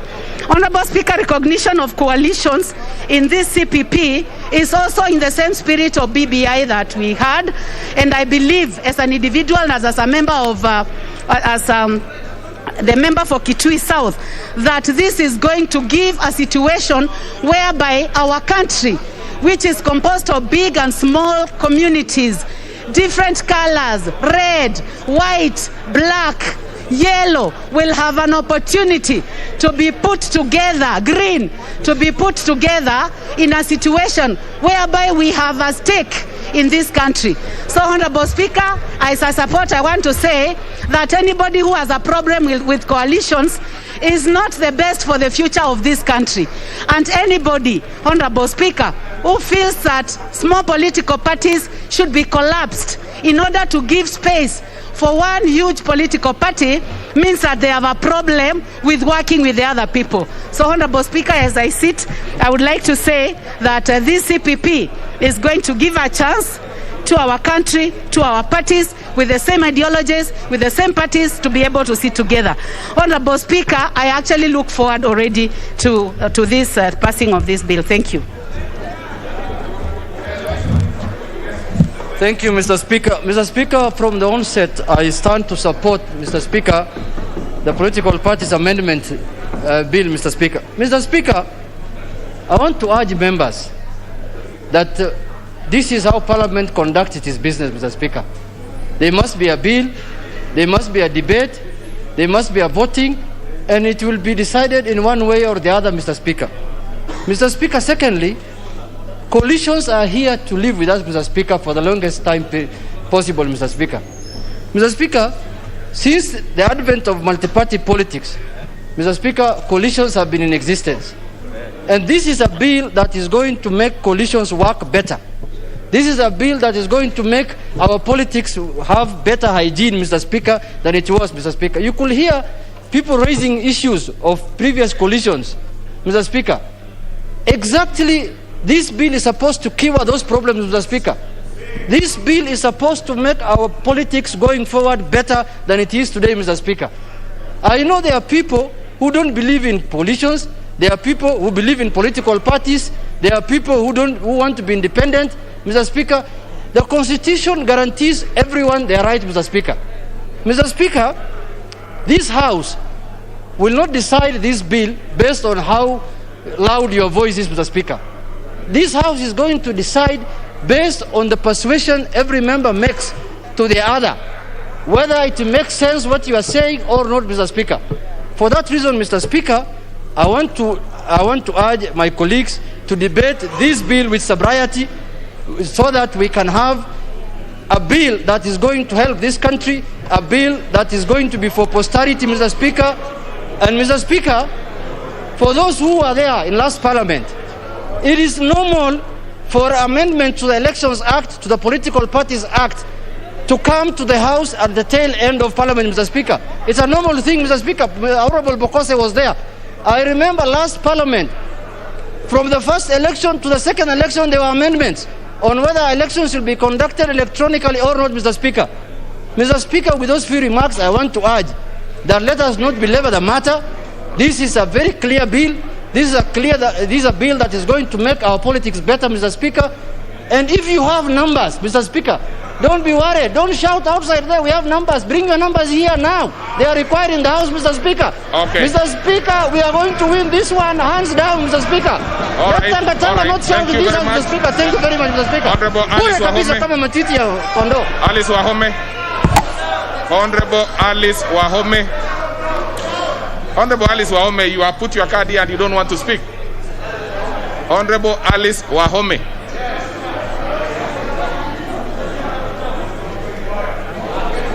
No, don't remove your mask. Don't remove your mask. Don't remove your mask. Mask. Mask on. Mask. Put on your mask. Mask. Put on your mask, Honorable Alice Wahome, and you have the floor. Put on your mask. Thank you, Mr. Speaker. Thank you. Proceed. Yeah, with your mask on. Thank you. Thank you, Mr. Speaker. At the outset, I rise to oppose this bill on basis of one, its timing.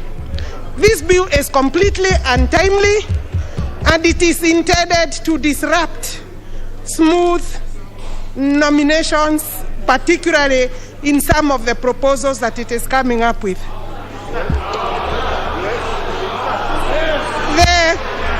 The speed, Mr. Speaker, the speed in which, even from the Speaker's seat, that this bill is being processed, Mr. Speaker, completely ignoring procedural issues, directly points to a situation where the country is being asked to run quickly. Mr. Speaker, this bill runs contrary to the Constitution of Kenya 2010, especially when you look at the proposals regarding formation of a political party.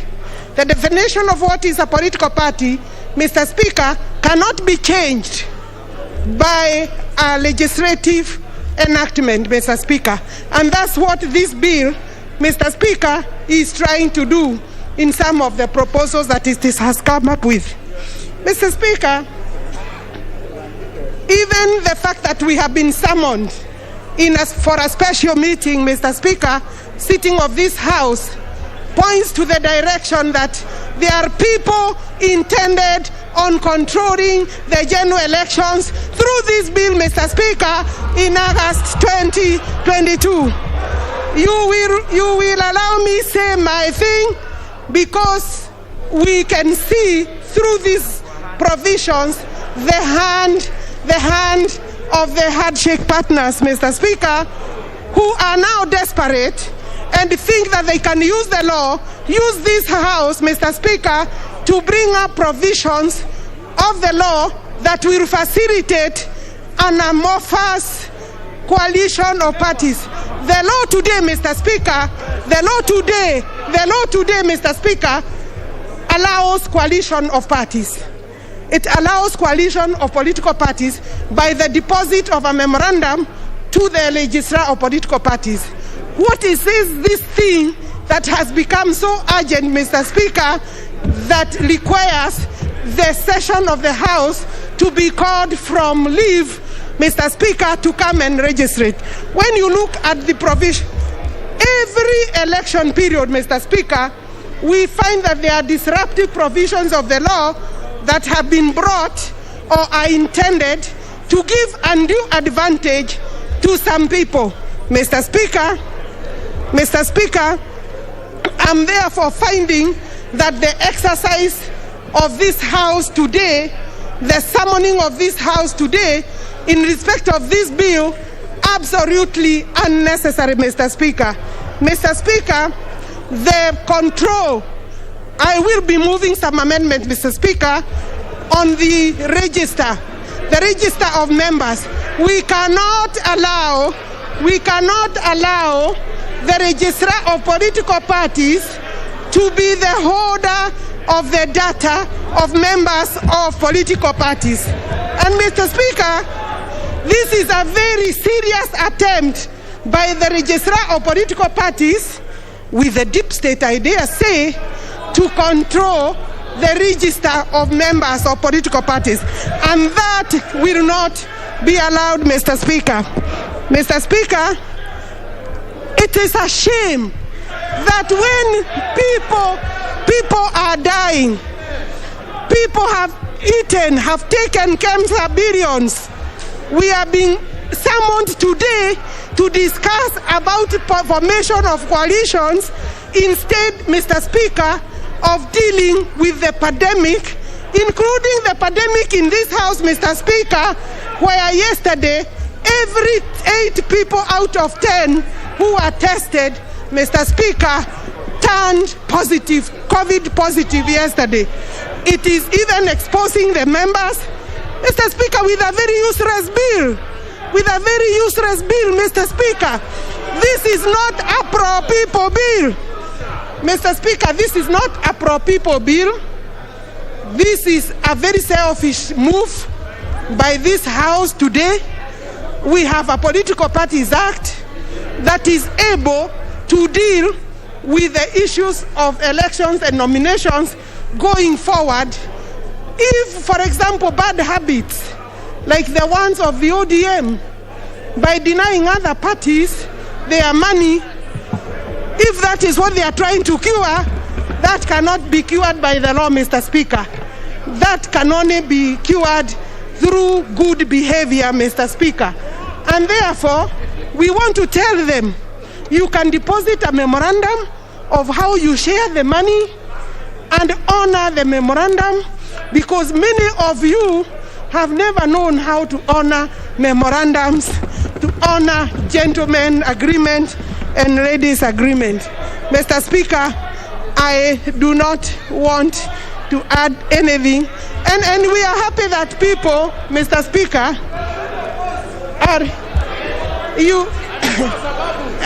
Mr. Speaker, you know there are people, Mr. Speaker, that have become used about intimidation, about wanting to curtail the democratic space of other people. Mr. Speaker, I am on the floor of the House and to curtail the independence, the freedom of speech, including in the House. I think, honorable members, we are going the wrong direction. This bill will, if this bill, Mr. Speaker, and I want to go on record, if this bill is passed, this bill will find difficulties and challenges in court by reason of its unconstitutionality. All right. Mr. Speaker, I'm saying that if this bill finds, honorable members, let me talk. I'm saying, Mr. Speaker, for record, if this bill passes the way it is, and I know we will be looking at it because I have opposed most of it, it will find challenges on the floor or in the court for reasons of unconstitutionality. Thank you very much. Honorable Janet Ongera.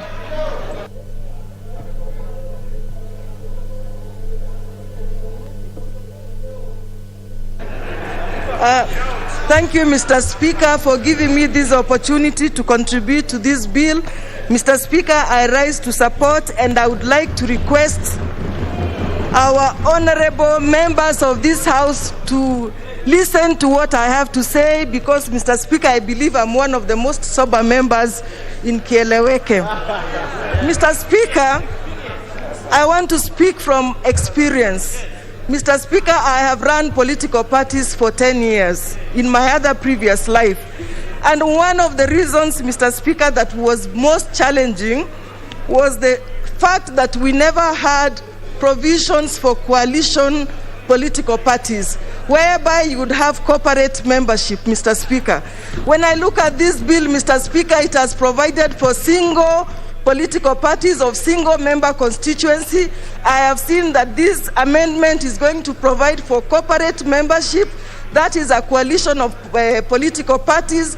It is also providing, Mr. Speaker, for alliances to be formed. What better democracy, Mr. Speaker, can we have when we are speaking about being democratic except by going through the way of this amendment?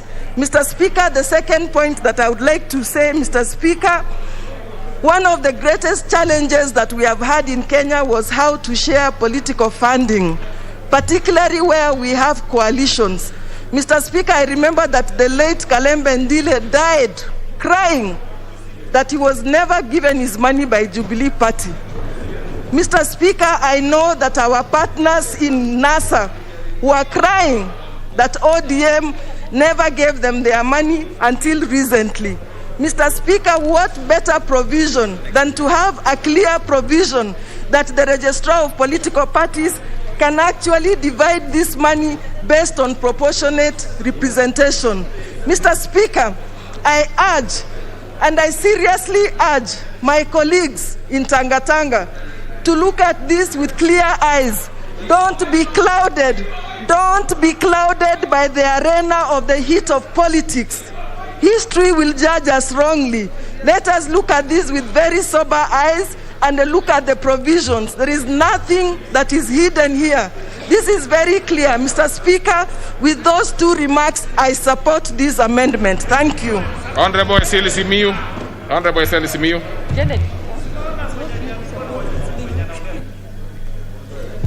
Thank you, Mr. Speaker, for this opportunity to also make my contribution to this bill. Mr. Speaker, this is my third term in this parliament, and all my time has been in coalition. In fact, I've been also part of the people who are negotiating formation of the two past coalitions, CORD and later on NASA. Mr. Speaker, I can assure the House that Kenya is a coalition of states. So a coalition of nations. Nations, the Luya nation, the Kikuyu nation, the whatever nation. All those are nationalities. But then Kenya was crafted by the colonialists. And now we are a coalition of all those nations. We cannot escape the fact that our politics will also be governed by coalitions. These coalitions are an attempt, to actually overcome the issues of exclusivity in running the government. These coalitions are curing the issue of inclusivity so that people can feel included in the governance of the country. Mr. Speaker, if you don't know your history, if you don't remember your history, you are bound to repeat the same mistakes that led to that history. In the sense that we've all seen in the recent past a coalition like Jubilee opting to form one juggernaut party, and in the process it is slowly imploding. A coalition like NASA, eventually because of issues of funding, eventually implodes. All this need a cure, and this is one way that we can cure the problem. Mr. Speaker, I'll be very brief with this last comment. It is important that we all note there are those who are concerned about the timeline of forming coalitions. But we must note several things. One, IEBC will require time in order to do the ballots and all that. That time scale cannot be ignored. And it has to be done properly. We all know the history of IEBC, who have had issues with procurement. We must give them enough time to be able to do their procurement. But then, there are those who are uncomfortable with the time stipulated in the bill on formation of coalitions. But this discomfort, Mr. Speaker, is mainly dishonest. This discomfort is dishonest in the sense that there are people and several parties which are well known who are sitting on the fence waiting for the highest bidder. And these sort of coalitions and these sort of parties fear that when they are told to do their coalition 6 months to the election, they'll be discovered where they lean to. And they are hoping to ride in such a way that they are not uncovered until 3 months to the election. And that's the discomfort about the timeline. Otherwise, there should be no discomfort about the timeline. If you want to play clean politics, make your coalition early enough so that you are able to go and campaign. You are able to give IEBC time to also prepare the ballots. But Mr. Speaker, I support this bill. I support this bill and insist that we as Kenyans must rise up to correct the mistakes that we've made, to be able to make sure that we don't repeat those mistakes again. Mr. Speaker, what is I it, support. Honorable Mwadi? What is it, Honorable Mwadi? You don't, even you, once you have put your card, it is enough. You don't have to put your hand up. What is it, Honorable Mwadi? Thank you, Honorable Speaker. And Honorable Speaker, I've been following the debate.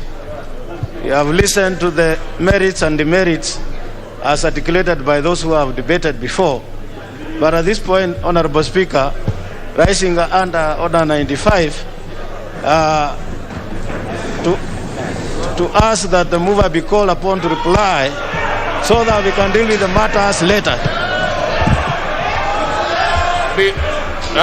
Honorable members, there are things that you will make decisions, but before we make those decisions, I want to make a ruling on what Honorable Murugara had asked me to do, and I'll be very brief because it's as brief as that. The Honorable Murugara raised two substantive issues, very substantive. That there was no public participation on the amendments proposed, the amendment bill, and secondly, that the amendments proposed are in breach of Article 260, Part 3 of Chapter 7 of the Constitution. The easier bit is about, the first one is about the lack of public participation. Honorable members, it has been established and it is part of the report that the advertisements were duly run by the Clerk of the National Assembly to notify the public of hearings of all parties bill, National Assembly Bill number 56 of 2021, and to seek views of public through the said advertisement.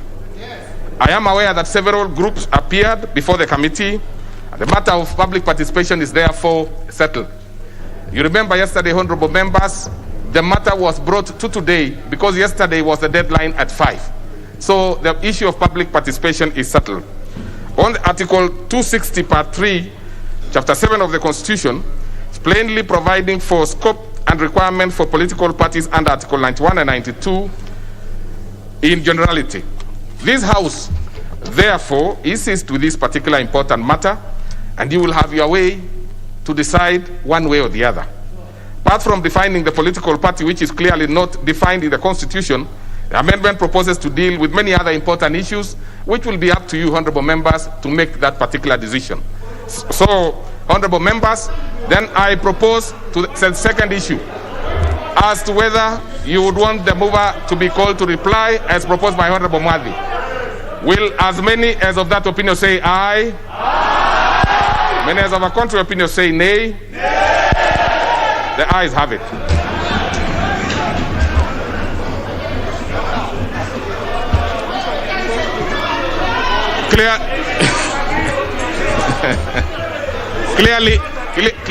Clearly, honorable members, you can take your seats. No, don't take your seats. Allow the counting of these particular members, those who are standing. Count the numbers, and we confirm that we have the numbers to proceed to the next step. Yeah, just a minute, please. We are confirming. Those who are standing, don't sit down.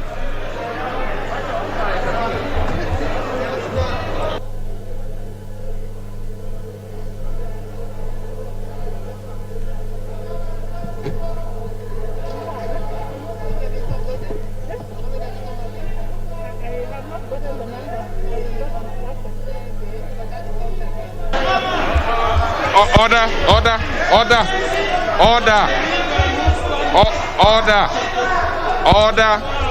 Clearly, you have the numbers. Clearly, you have the numbers to go to division. Take your seats now. Yeah, just come. Take your seats. I have confirmed. Take your seats.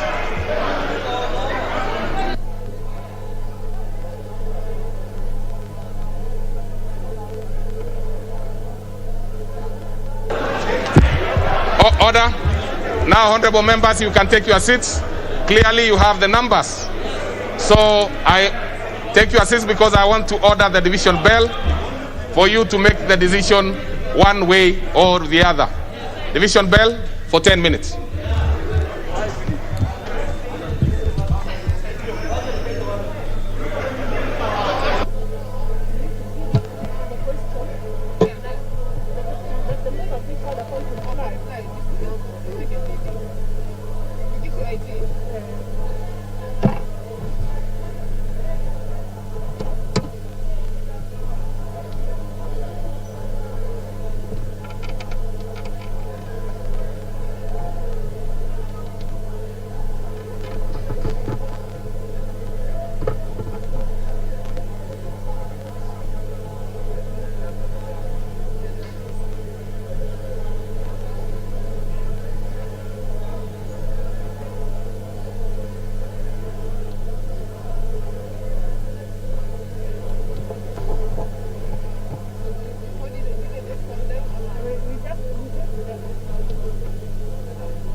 The Deputy Speaker of the National Assembly, Honorable Moses Cheboy, has just ordered that the bell be rung for 10 minutes. This happens to be the division bell before members.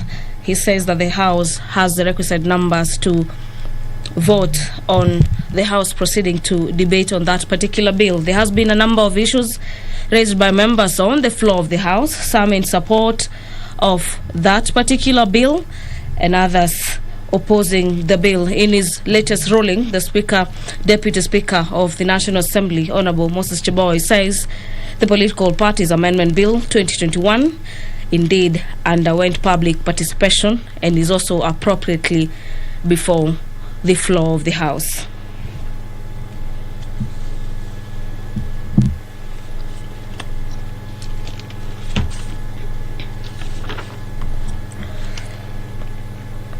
A number of members of Parliament, led by Kandara Member of Parliament Alice Wahome, had stood on a point of order objecting the bill, saying that it's untimely and was introduced before the floor of the House. This is to favor for some section of the political divide ahead of the 2022 general election. The Political Parties Amendment Bill number 2021 seeks to, among other aspects, propose changes in the amendment and alteration completed under Section 1 that shall be dealt with accordance with the Constitution of the political parties, and the political parties shall form or inform the register of the political parties in a manner in which the objection was dealt with.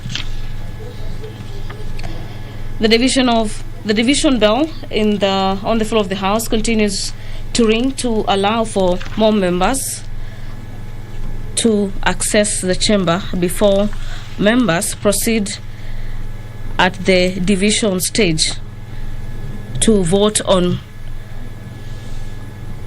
a move that will allow the House to deliberate on the bill further. In the latest move, member for Limuru, that is Honorable Peter Mwathi, stood on a point of order requesting that the mover be called to reply and allow for the bill to move to the division stage. Clause 21 of the bill provides that for the insertion of the new sections 34B and 34C of the Act, this is to provide for the usage of technology by the Register of Political Parties. This is on the management of the political parties' records and the powers of the registrar. This is in respect of the political parties' records. Clause 24 of the bill provides for the amendment of Section 40 of the Act. This is to provide for political parties' disputes tribunal to also hear and determine disputes. This is in relations to the political parties' nomination. Clause 23 further provides for the hearing of disputes relating to a coalition of political parties and proposes that this may be heard by the internal political parties' dispute resolution mechanisms and appeals to be heard by the High Court and the Court of Appeal. Members on the floor of the House continue with their deliberations, and this is either in support of the Political Parties Amendment Bill 2021 or to object it in its totality. Clause 25 of the bill provides for the amendment of Section 49, subsection 2 of the Act, and this is to provide that the registrar may make regulations for the conduct of the political parties' nominations. In Clause 26 of the bill, it is stipulated that the bill provides for the amendment of the section schedule, this is to the Act, and providing that the constitution of a political parties shall provide for the address of the official website of the political party in question.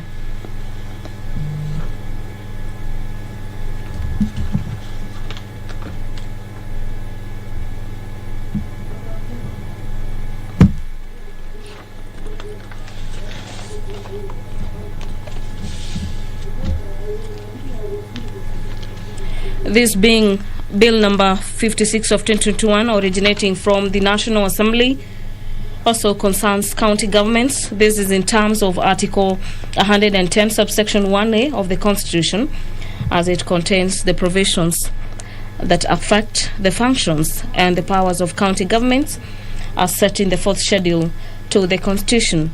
Article 110, subsection 1B, provides that the bill relating to the election of members of the county assembly and is a bill concerning county governments to the extent that the bill, among other things, provide for circumstances under which a member of a political party may be deemed to have resigned from a political party, and this includes a member of the county assembly, and further makes consequential amendments to the Elections Act number 24 of 2011.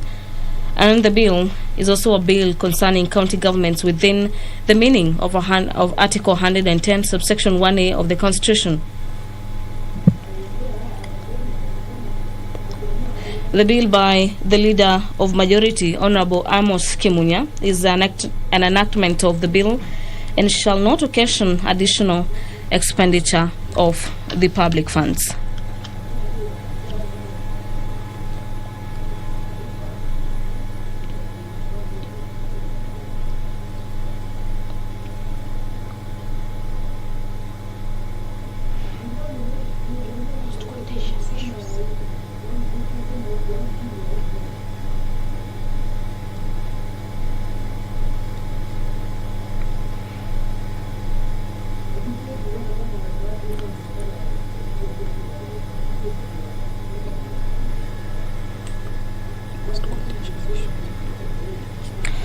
Deliberations among members of the National Assembly continue on the floor.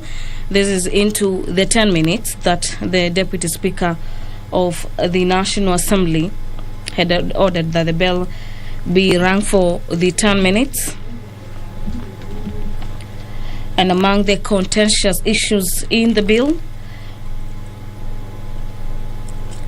is some clauses that provide that a member may be deemed to have resigned from the original political parties by supporting or seemingly endorsing ideologies of a rival political party.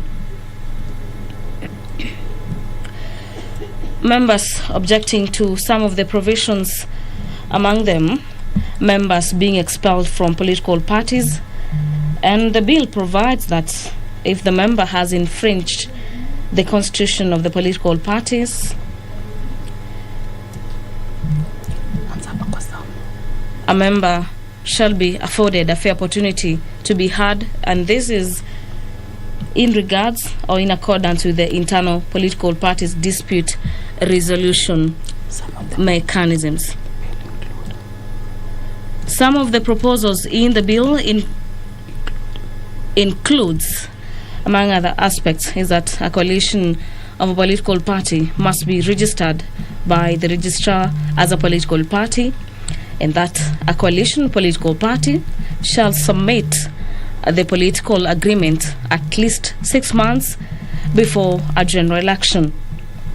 The bill also proposes tough measures for members of a political party who promote the ideologies of another political party, they seemingly raising questions among members opposed to that particular provision.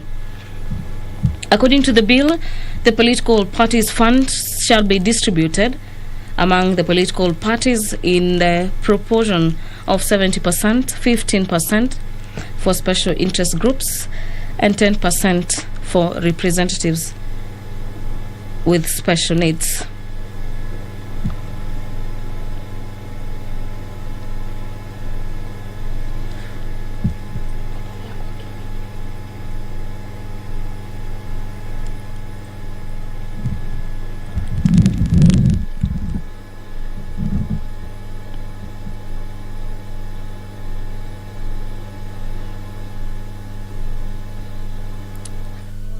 Pull the bus.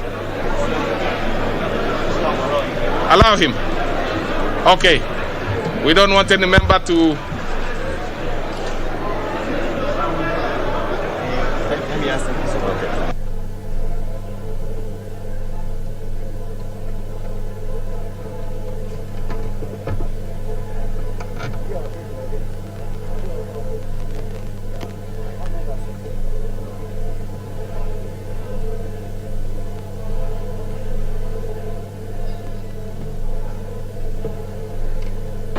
Close the doors and pull the bars.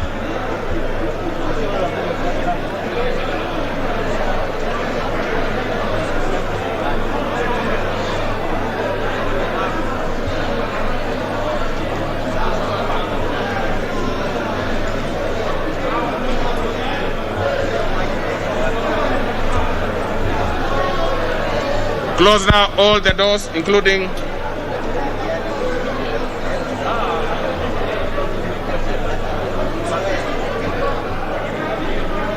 tutaweka wapi? We need to put these members somewhere hapa or close huko. Yeah. Laini wasikuja hapa. Masara. Kwani you are 65 of you. Oh. But at least ulikuona ukitaka kupiga mtu. Unajua walipanga kuharibu parliament. Yeah, don't worry, it's okay. Now it's settled. No, but unaona hiyo act yangu imefanya watu wametulia. Unafaa unipe check. Now anybody who goes out will not come back.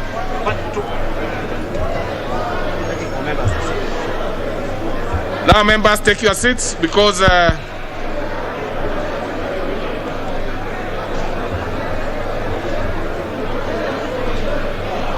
take your seats, honorable members. You need to vote now. Take your seats. All the doors now are closed, including these ones going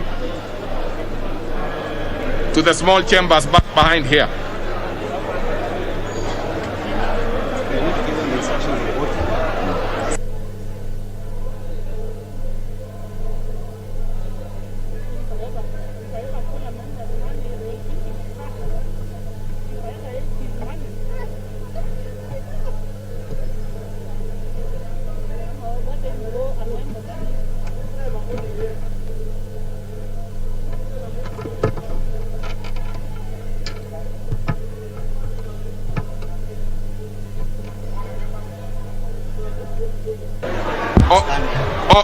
Order members. Now let me first of all put the question, which is that the Political Parties Amendment Bill, National Assembly Bill number 56 of 2021, be now read a second time. That is the question. No, sorry. Let's start first with the mover be called upon to reply. That was a particular question. So let me repeat again on record that the mover be now called upon to reply. All right? Now there'll be two sets of voting. You will vote electronically for those who have cards. And so that we do not disenfranchise members who have not come with cards today, we understand the circumstances, will be allowed to vote manually. And those who are voting yes, Other members, members know their thing. So I'm sure it is you are sufficiently guided. So we will take that now. So those voting yes will come to the right of the speaker, and those voting no, that is the position. To the right of the speaker, those who are voting yes, those who are voting no, to the left of the speaker. That's the position. It does not matter. Maybe today you would have wanted to be nearer, but that is the tradition of the House. The ones voting yes always votes to the right of the speaker. And those who have your cards ready, we will be voting electronically. So what you need to do, those ones who do not have cards, just come.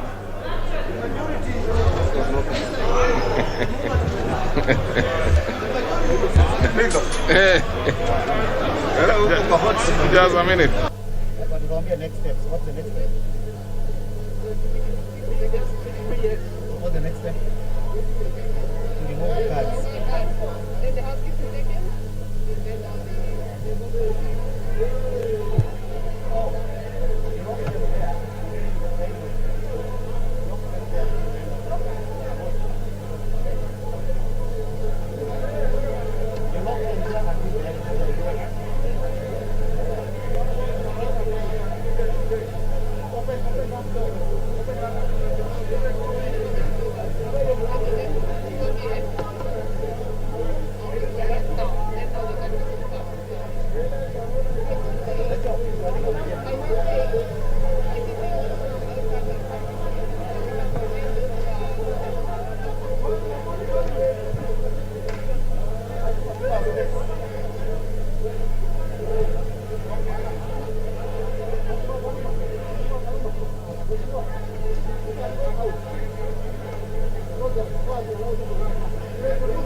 Now, order members, order.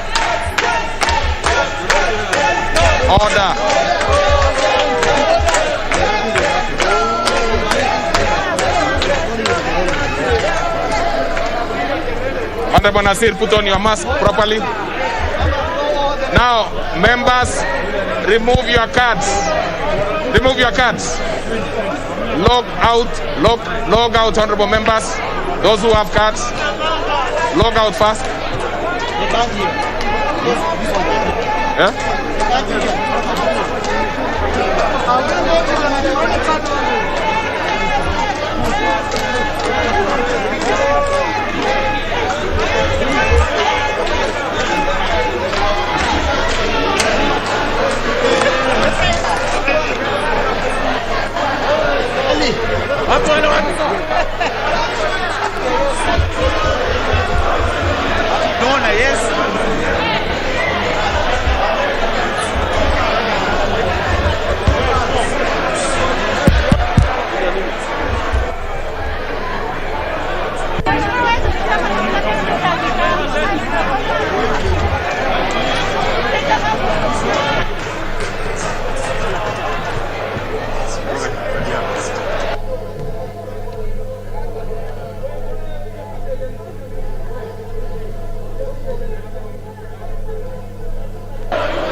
Order members, please resume your seats. We will vote manually, all of us. So you will be called out and you will vote. Everybody, honorable members, because most of you don't seem to have cards. So majority, so let's do a manual one. Yeah, take your seats.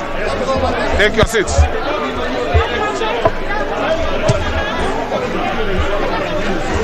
Take your seats. Take your seats.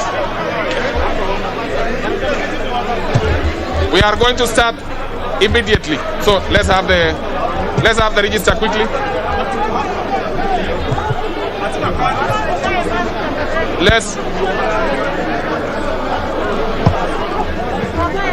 Please take your seats. Everybody seems to be.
Members at the National Assembly in this special sitting taking their position in the voting process. This will be manual voting process.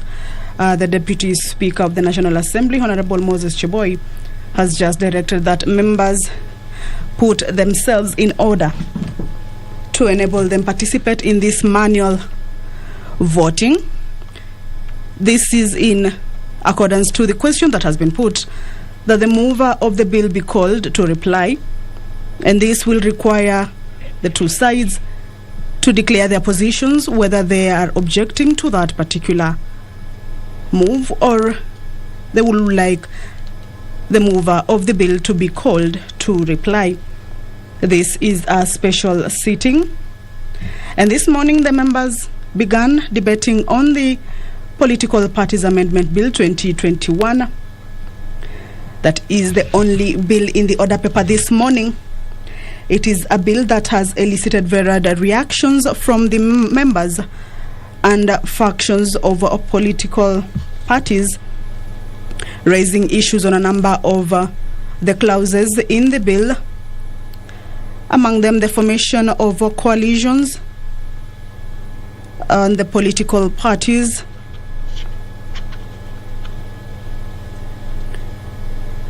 Other members, we need 2 tellers, 1 for ayes, 2 each, 2 for ayes and 2 for nays.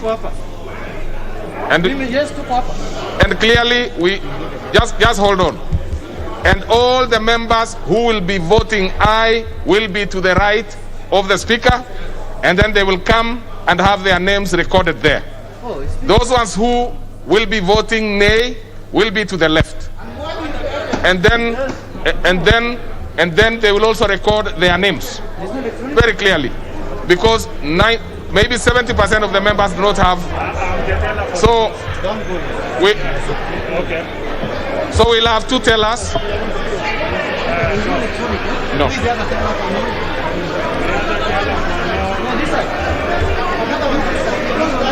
Now, and sit in your places, please. Just to the left and to the, yeah.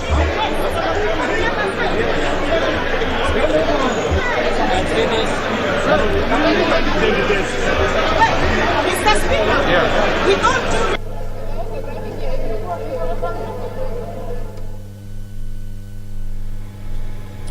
This is the division process currently ongoing at the National Assembly. This is in accordance to the move by the Deputy Speaker, Honorable Moses Chiboi, that the mover of the bill be called to reply, but it has necessitated the House to go on division for the members to decide or make their decision on whether they would like the mover of the bill to be called to reply. And this will see members vote on either side, whether they would like or not. And this one will see members who will vote yes, perhaps go to the right side of the speaker, and those who will be objecting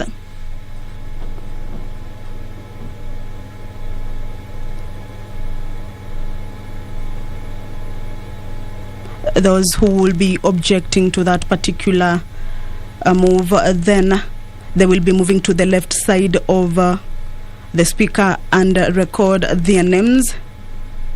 That is what is currently happening at the floor of the House. Members deliberating on which side they will be taking at this particular moment. It is a crucial moment. It is a crucial bill. It is a bill that has seen the House sort of divided this afternoon, but the debate began this morning, and the members have to be keen on the decision they are making, because as each member rose to give their opinions and their views,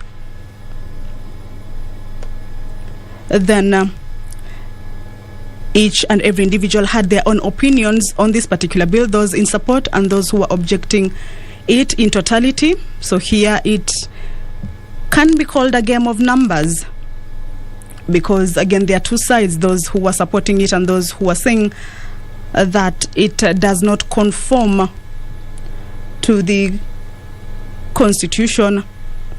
Some questioning the time that it has been brought to the floor of the House. Remember, these members were on a long recess, the annual long recess of about 7 weeks, but they were called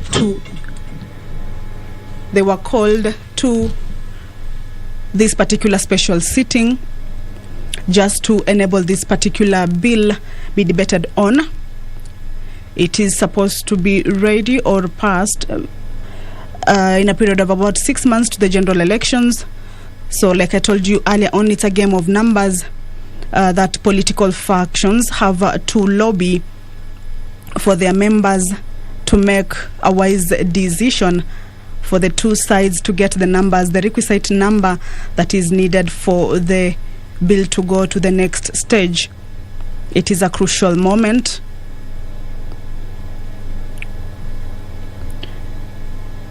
Members, they are still lobbying, still deliberating. Some perhaps in the middle, not knowing which side to go to. Others already decided. But at the end of the day, it's a game of numbers. Remember, it is a bill that has elicited varied reactions, leaving the House divided. And it is actually a bill that is likely to take, or rather to go on for the rest of this particular day. Like I told you, it is the only bill on today's order paper. And the members will have to be keen on each and every move that they make before the floor of the House this afternoon.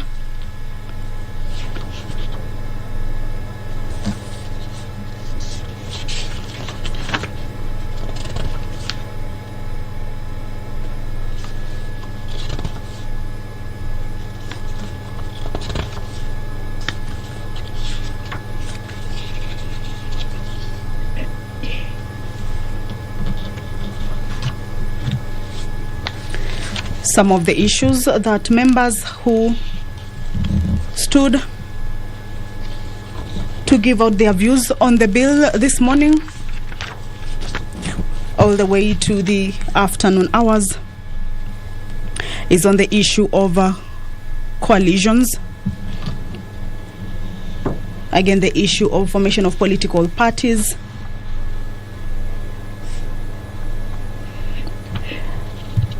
Clause 13 of this bill provides for the amendment of Section 21 of the Act to provide for both the suspension and the registration of a political party and the applicable process for suspension or the registration, where members who agree to this particular bill say that it is an opportunity for political parties, or rather members of a political party, in case a political party has been deregistered, then still protects everyone.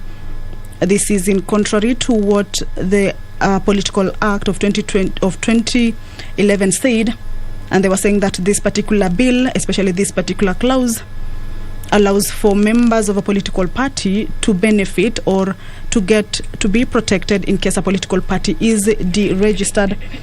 Members, they are saying that this bill will actually protect everyone and that it should be voted for.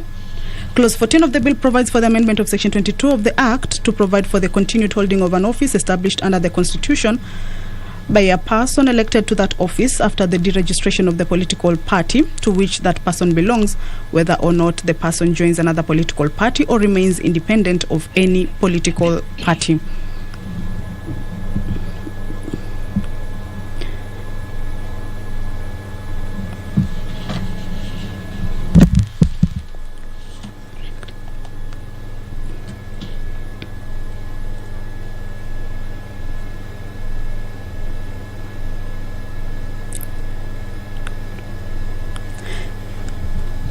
Some of the issues that members are objecting to, or that has caused the House to be divided, include the time. MPs here racing against time to dispense pressing matters, including election-related laws before re-election jitters jolt their operations. This is a bill that is sponsored by Majority Leader Amos Kimunya.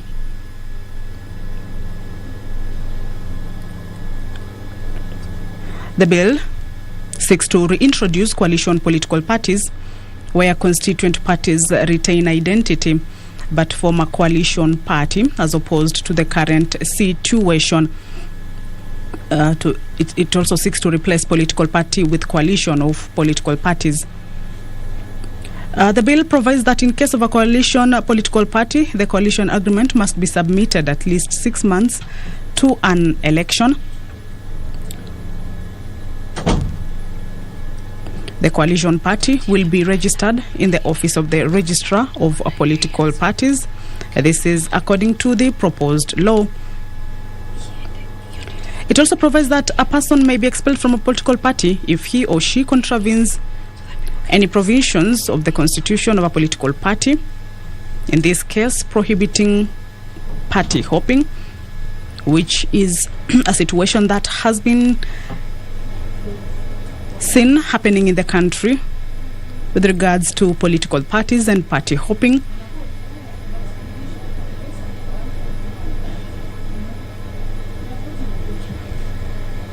Members there still deliberating, still lobbying on which position they would be going to, or which side they will be taking on this particular step, whether the mover of the bill be called to reply or no. So this is a crucial moment, this is a crucial time. And because it's a game of numbers, remember this is a bill that has elicited a lot of reactions on basically what it entails and what other members purport it might cause in the forthcoming general election. Then these two sides, those who are for yes and those who are for no, need to be careful on what they will be voting on.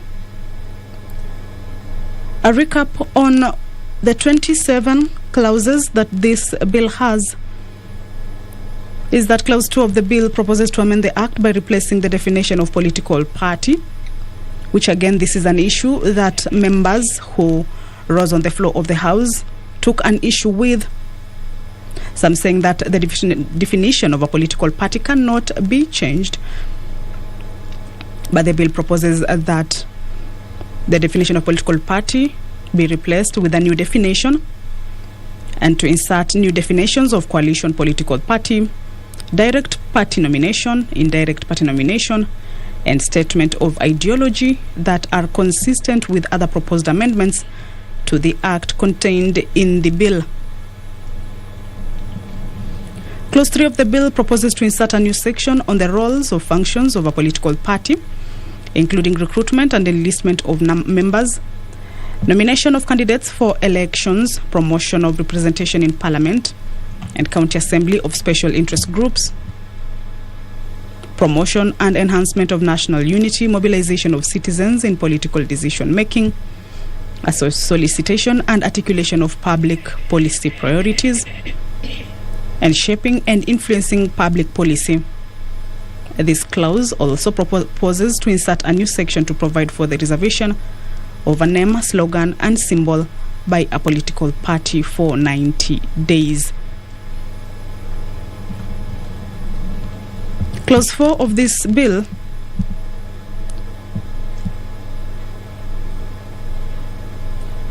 proposes to amend Section 5 of the Act.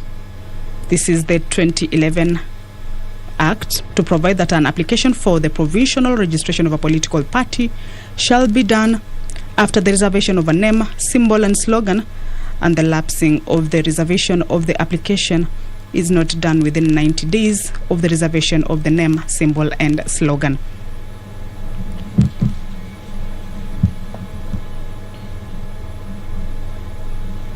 The House is currently on the division stage.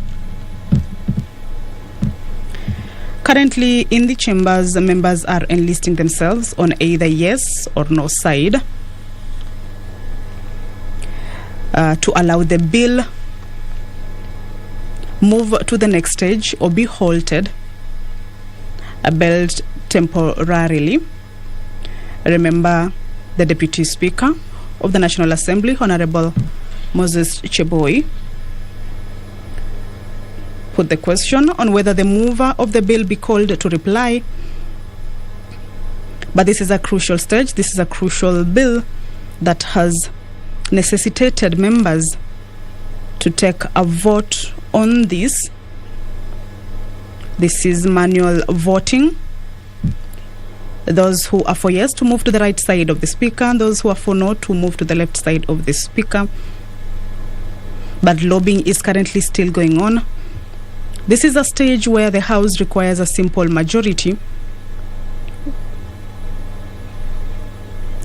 where if more members endorse the debate, the House moves to debate the bill for a period not less than 3 hours. This is a stage where the House requires a simple majority, where if more members endorse the debate, then the House will move to debate the bill for a period of not less than 3 hours. So lobbying has to continue. The two sides have to be keen on who wins the game.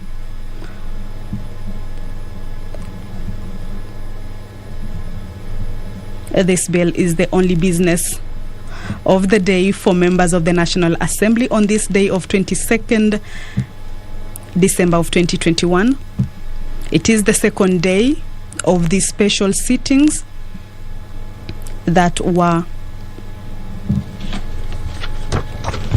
convened via Gazette Notice number 13599 of 17th December 2021 to allow members dispense with a number of bills that are of national concern, among them this particular bill, which has elicited a number of reactions, some questioning the timing, some questioning the agenda. And that is the business on the floor of the National Assembly this morning. Lobbying continues for members to get the numbers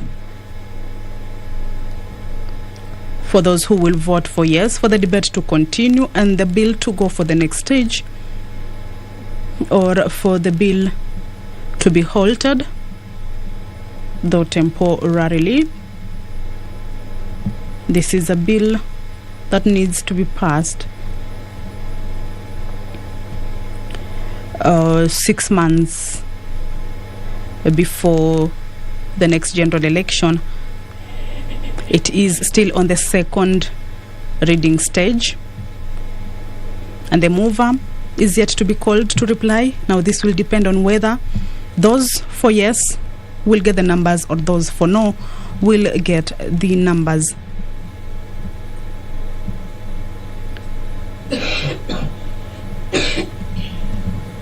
Clause 6 of the bill proposes to amend Section 7 of the Act to provide that one of the conditions for full registration of a political party shall include the address of the official website of the political party,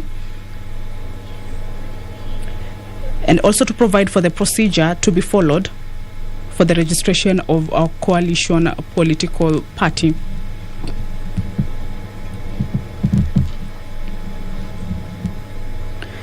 Clause 7 of the bill proposes the amendment of Section 8 of the Act to include the slogan of a party as one of the factors to be considered in making a determination whether or not to register a political party, and to increase grounds upon which the registrar may decline registration of a political party.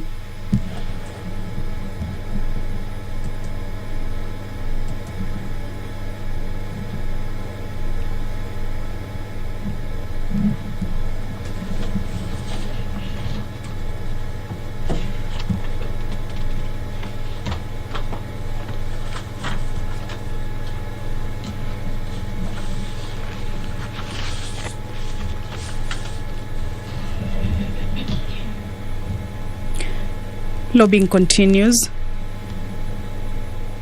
This is a crucial moment, as well as a crucial bill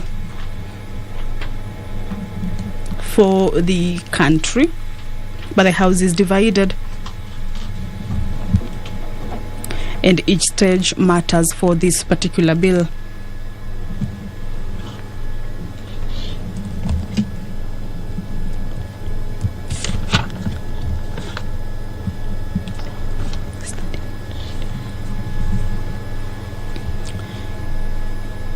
This is a special sitting that was reached out in accordance to Standing Order 29, that whenever during a session the House stands adjourned, whether or not a day has been appointed for the next meeting, the Speaker may, on the request of the Leader of Majority Party, remember this is a bill that has been moved by the Majority Party of the National Assembly, Honorable Amos Kimunya, that on the request of the Leader of a Majority Party or the Leader of Minority Party, appoint a day for a special sitting of the House. This is the second day for the special sitting that the members were recalled from a long recess. National Assembly is actually expected to resume its sittings for the 6th session on the 25th of January 2022. But remember, there were a number of legislation that needed urgent deliberations necessitating this special sitting. So this Political Parties Amendment Bill 2021 was one of the agenda that members will be considering in these special sittings. According to Standing Order number 29 on special sittings of the House, is that the Speaker may allow a request under paragraph 1 if the Speaker is satisfied that the business proposed to be transacted relates to the matters specified under Standing Order 61. This is on special motions or other urgent and exceptional business, as the Speaker may allow.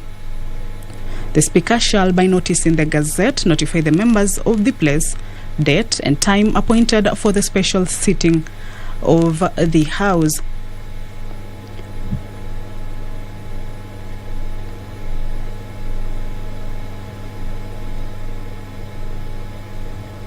The Speaker of the National Assembly shall in writing notify the Speaker of the Senate of the date appointed for the special sitting. Remember, the special sitting are for both houses, the National Assembly and the Senate.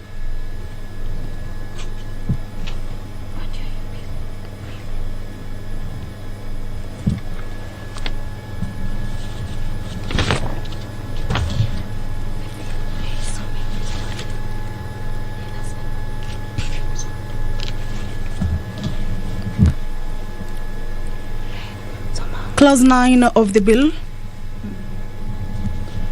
and Clause 10 of the bill proposes to amend the Act by inserting new sections to provide for when a member of political party shall be deemed to have resigned from the political party, and the grounds for the expulsion of a member of a political party from the political party. Clause 11 proposes to amend Section 16 of the Act to provide for the publication of the information required under that section in the political party's official website.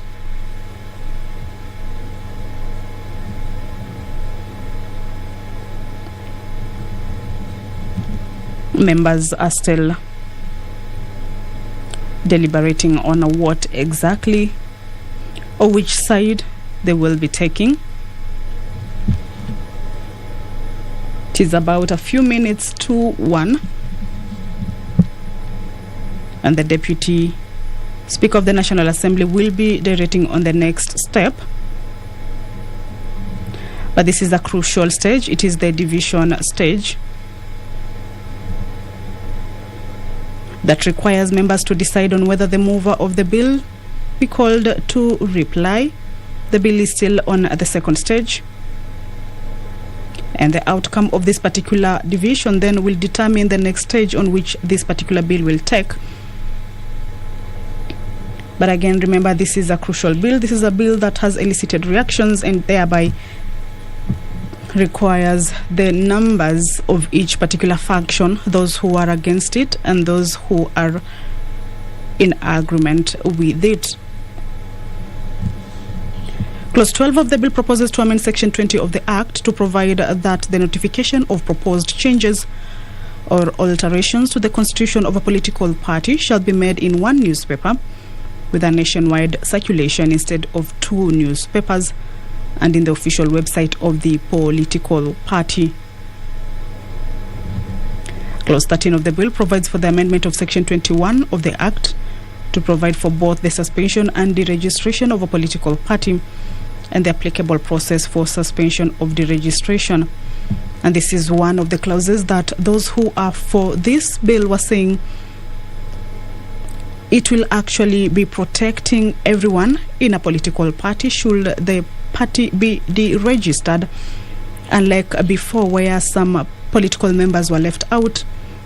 But they say this particular clause in this particular bill will be protecting everyone in case that party is deregistered. Clause 14 of the bill provides for the amendment of Section 22 of the Act to provide for the continued holding of an office established under the Constitution by a person elected to that office after the deregistration of the political party to which that person belongs, whether or not the person joins another political party or remains independent of any political party.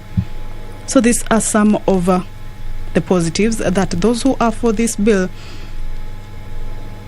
say it ought to pass and it ought to be adopted. Clause 15 of the bill provides for the amendment of Section 25 with regard to the disbursement from the political parties fund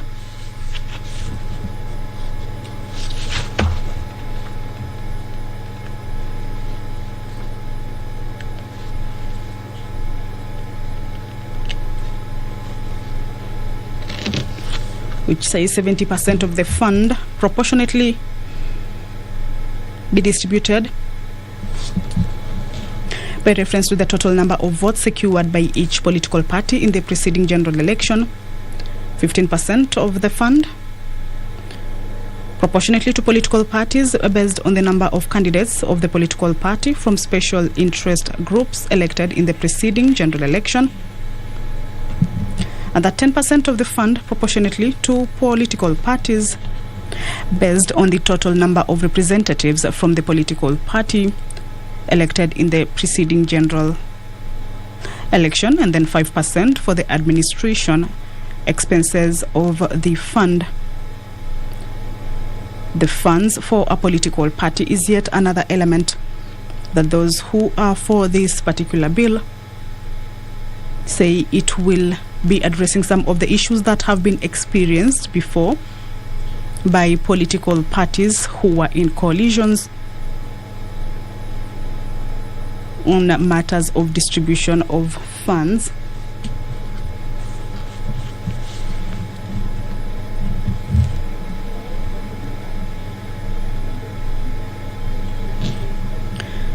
Clause 17 of the bill provides for the amendment of Section 29 of the Act to provide that the publication of a political party's sources of funds shall be made in one newspaper with a nationwide circulation instead of two, and in one official website of the political party.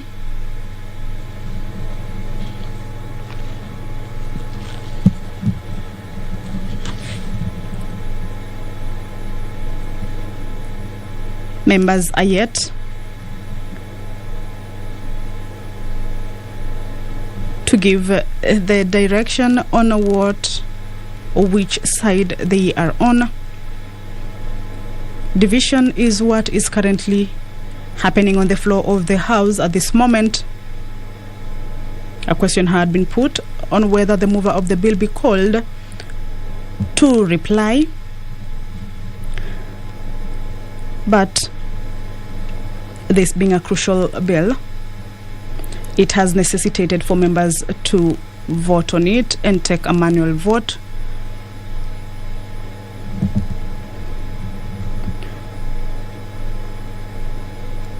The decision that will be reached out at this particular moment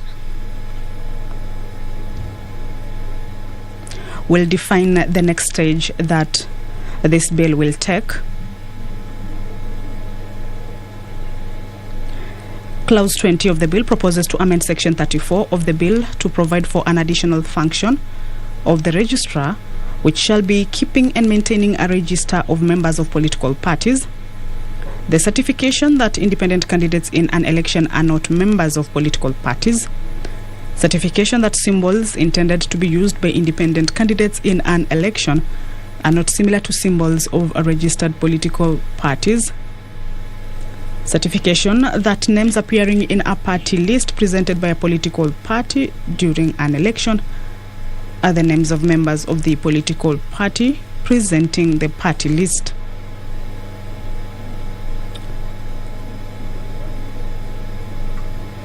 Another function for the registrar that this bill is proposing is on the regulating of political party nominations and training political party election agents.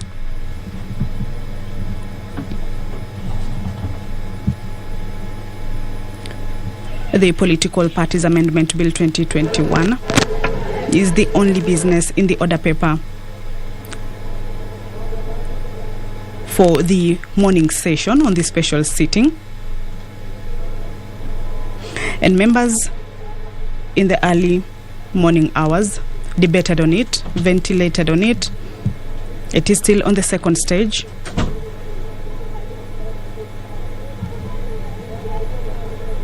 And the outcome of this division stage then will determine the fate of this bill.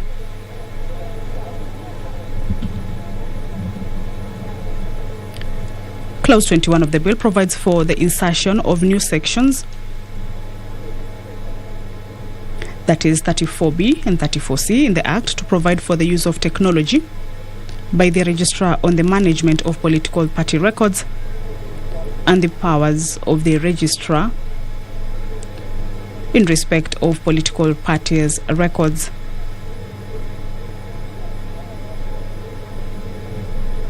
It is a bill that has 27 clauses, and some members have been raising questions on some of these clauses. Some have been raising questions on the timing, why the bill had to be discussed on this particular moment or at this particular time when the House had proceeded on a long recess.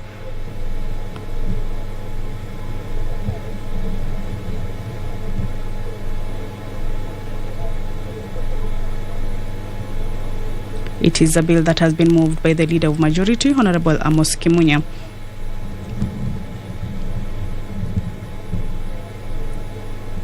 Clause 22 of the bill provides for the insertion of a new part consisting of new sections on political party nominations, including methods of conducting nominations, the establishment of structures by political parties for the conduct of nominations, the participation of registered members of a political party in its nominations,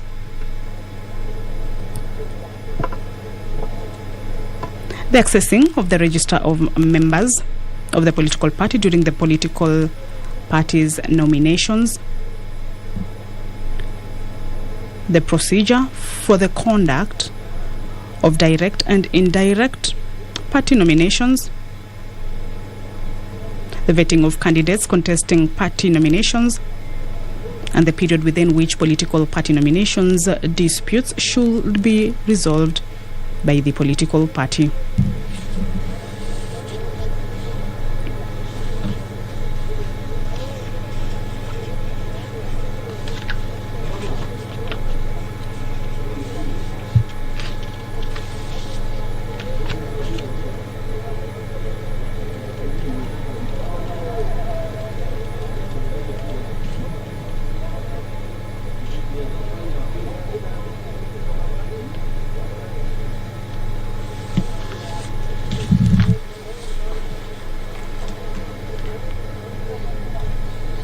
The bill also outlines roles and functions of a political party,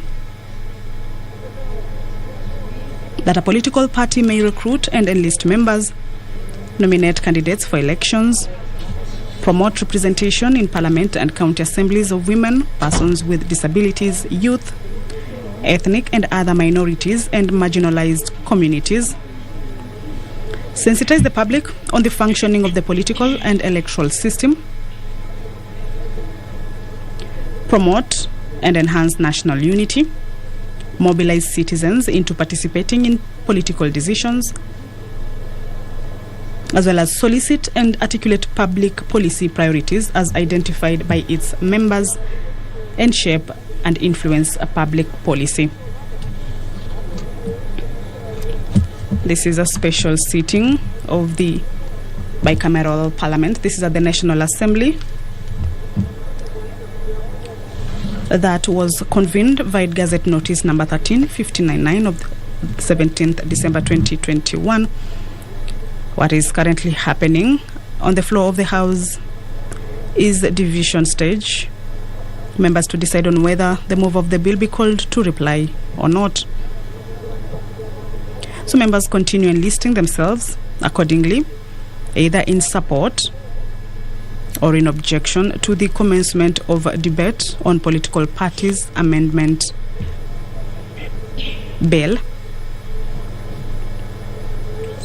2021.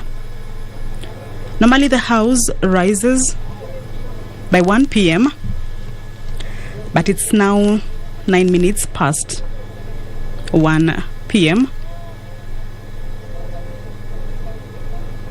And the timing has since been taken over by events on the floor.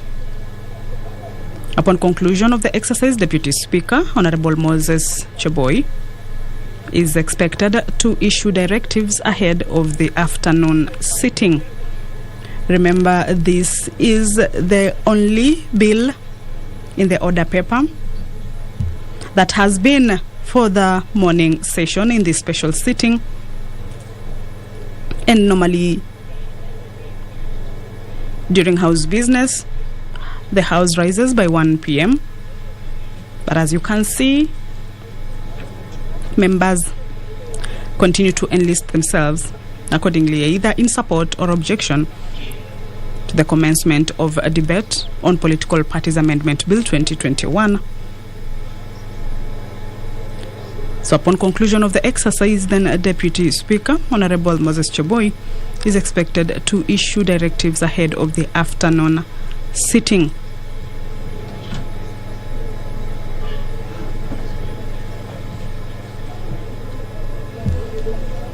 It is a bill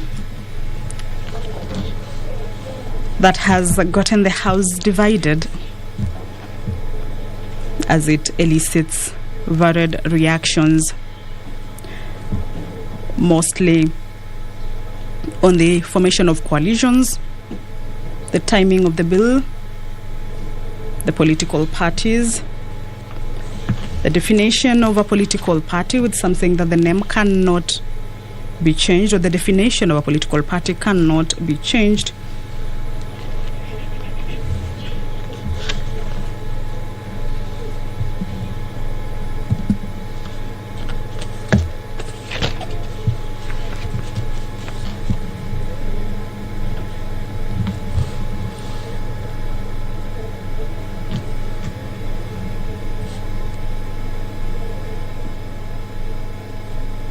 Members seem to be taking their seats now.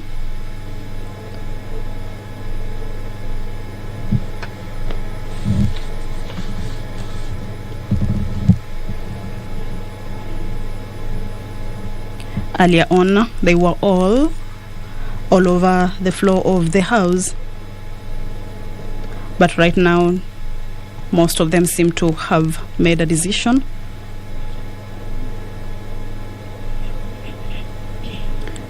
On whether the debate should go to the next stage or not.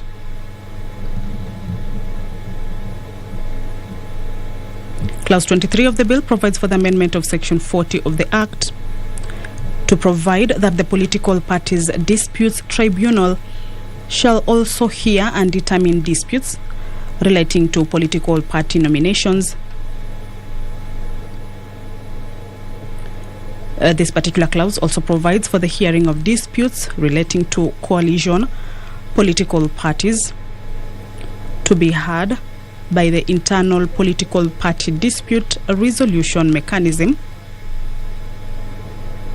and appeals to be heard by the High Court and Court of Appeal.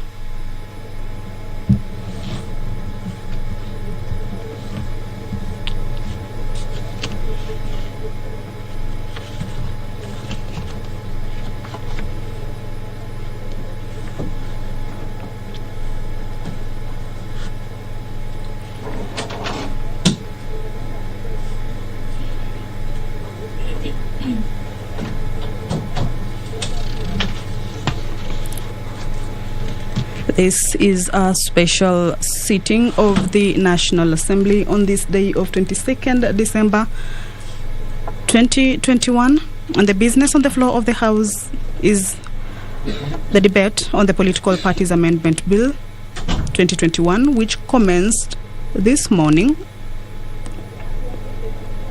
on the morning session,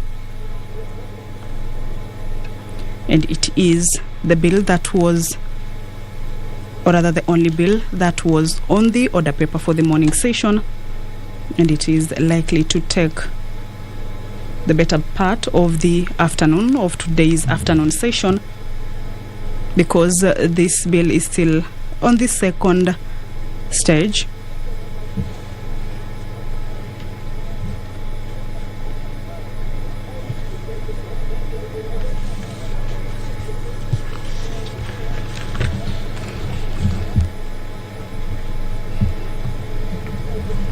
Members have been debating on this bill since morning, giving varied reactions, opinions, and views on its provisions.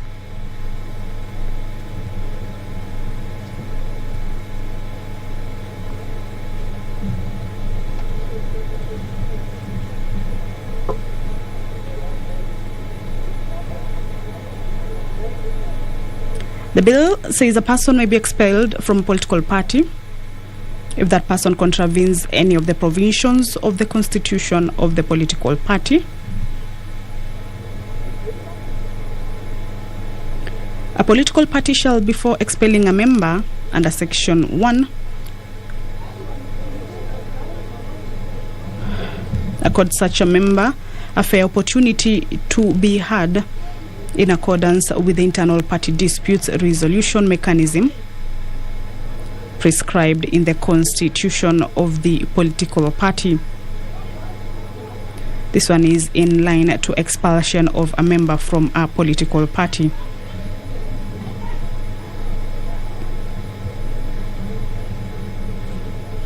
A person may be expelled from a political party if that person contravenes any of the provisions of the constitution of the political party,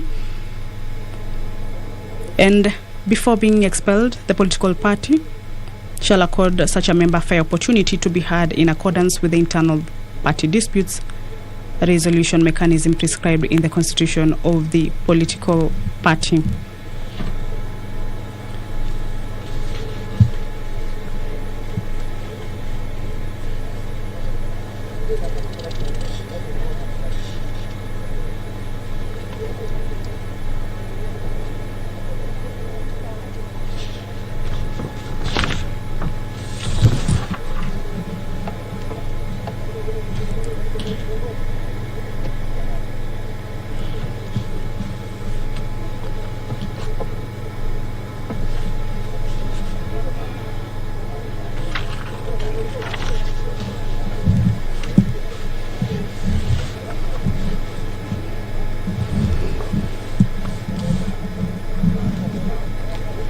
Clause 24 of the bill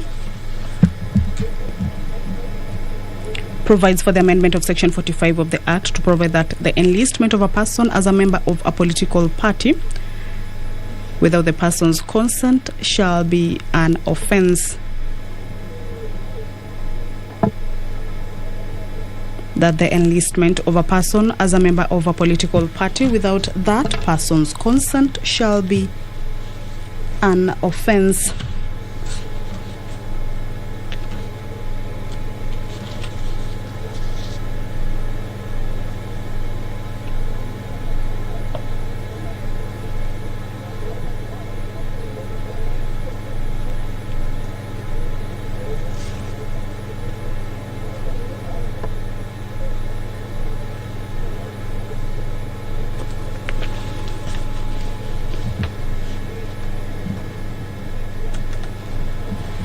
The bill also says that a political party shall, within 60 days after being issued with a certificate of full registration under Section 7,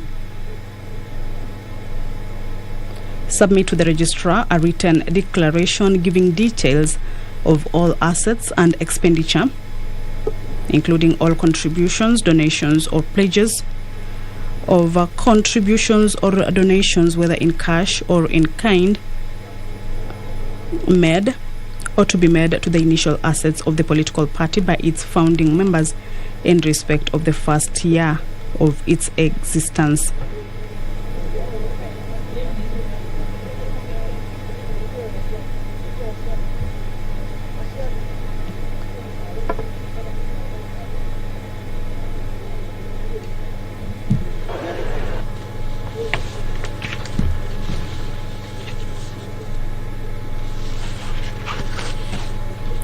The bill is at the second reading stage.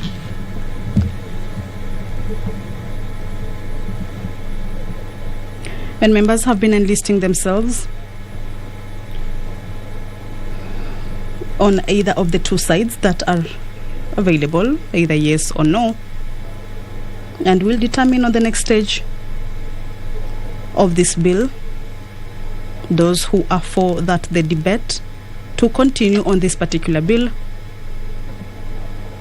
and those that are for the bill be halted for one reason or the other. Remember, the debate on this bill has been ongoing since morning around 10,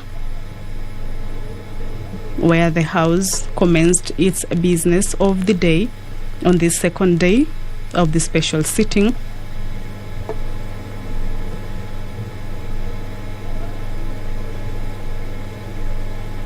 And the outcome of this particular division then will determine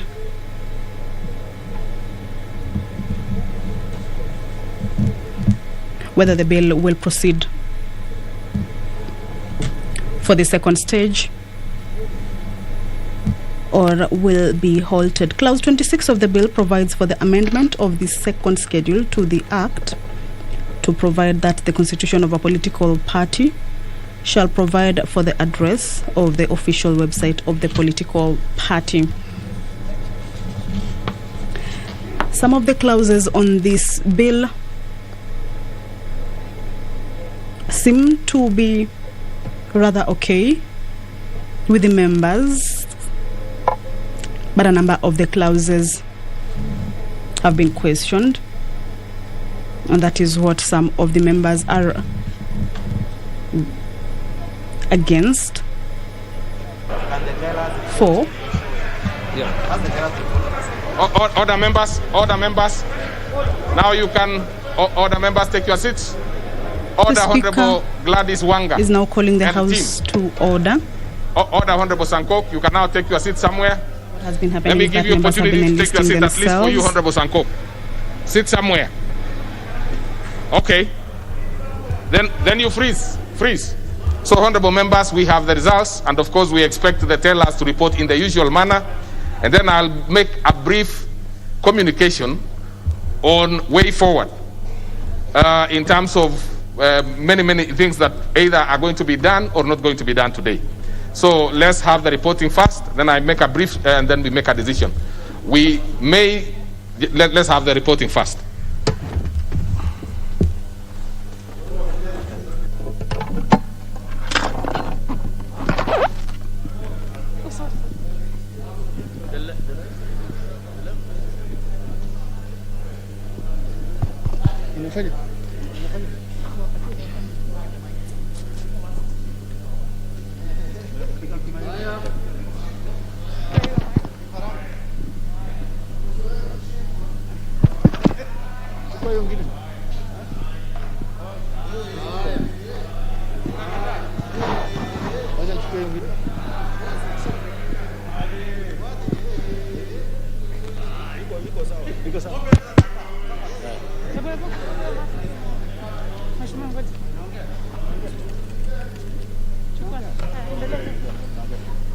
Honorable Speaker, The results of the division are as follows. The ayes 113, the noes 68.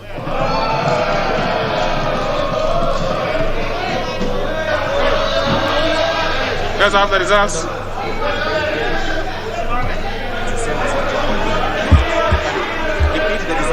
Okay. Honorable members, the motion which was that the mover be now called upon to reply was voted in this manner. 113 for ayes and 68 for nays, so the ayes have it. And honorable members, this is a brief communication that I'm making. And honorable members,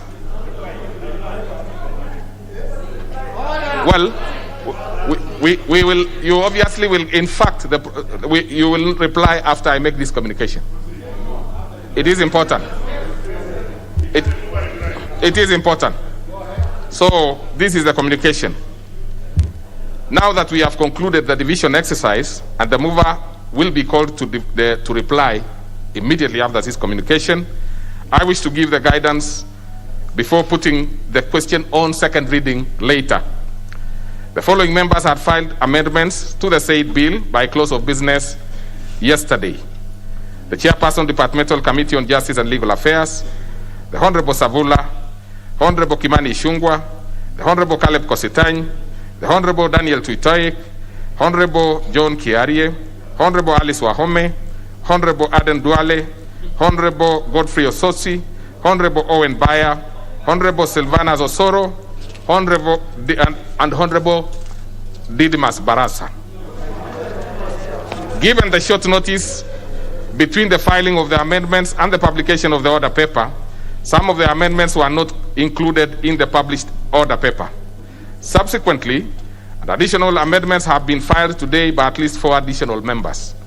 Honorable members, looking at the nature of the amendments, further in view of the fact that they are seeking to amend almost all clauses of the bill, in addition to proposing new clauses that shall amend the Principal Act and its schedules, I need to invoke Standing Order 131, which states, and I quote, "Where after a bill has been read a second time and before commencement of committee of the whole House, amendments have been proposed to it, which in opinion of the Speaker requires harmonization, the Speaker may direct that any member proposing an amendment to the bill to appear before the relevant departmental committee dealing with the subject matter of the bill to present his or her proposal of amendments. Committee shall submit report to the House on the result of the exercise before the committee of the whole House is taken." The amendments harmonization process is critical in ensuring that all the proposed amendments are in order as contemplated by the Constitution and by our own procedures. So, honorable members, the Committee of the Whole House stage on the bill is automatically deferred to allow harmonization of the multiple amendments proposed to the bill. Subsequently, today's afternoon sitting shall be suspended and shall therefore not take place. Order, honorable members, order. All members having amendments are to appear before the Departmental Committee on Justice and Legal Affairs for harmonization of the amendments. The committee is further required to engage the critical stakeholders, including officials of political parties, particularly in view of the fact that both houses of parliament represent over 21 political parties in the country. The committee shall then table the addendum contained in the outcome of the harmonization process. The House is duly guided. Now, this is what we are going to do. The mover will be called upon to reply, and then we will put the question on the second reading, and then we will not have an afternoon session. Mover be called upon to reply.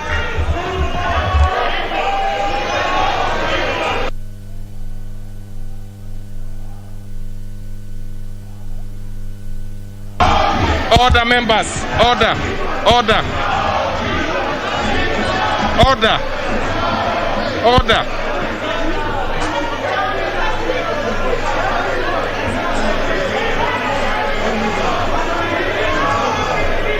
No.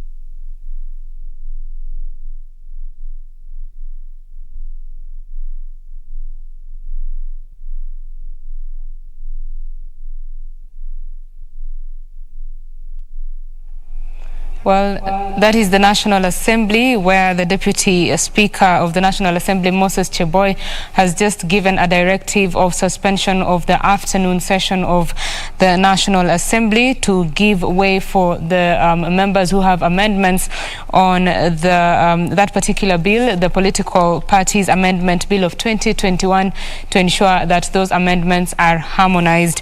And that particular bill is looking to, among other things, ensure that the Registrar of Political Parties is given powers to use technology in management of political party records, as well as the political party nomination dispute resolution process, as well as timelines. Now, the House just voted on whether that particular bill will go into a debate under the Committee of the Whole House, and the vote came in as those who voted yes were 113 and those who voted no were 68, meaning that that particular bill will continue, or rather proceed to the second reading. But before that is done, there are several amendments that members of Parliament had given, and the Deputy Speaker has said that to ensure that those amendments are harmonized, all those who have amendments or who have suggested amendments ought to see the Committee on Justice and Legal Affairs, so that before the second reading of that particular bill. We shall be bringing you the details of how that particular story will proceed. And we now get into the news. My name is Betty Kiptum. Let's get into the news now. 3 people lost their lives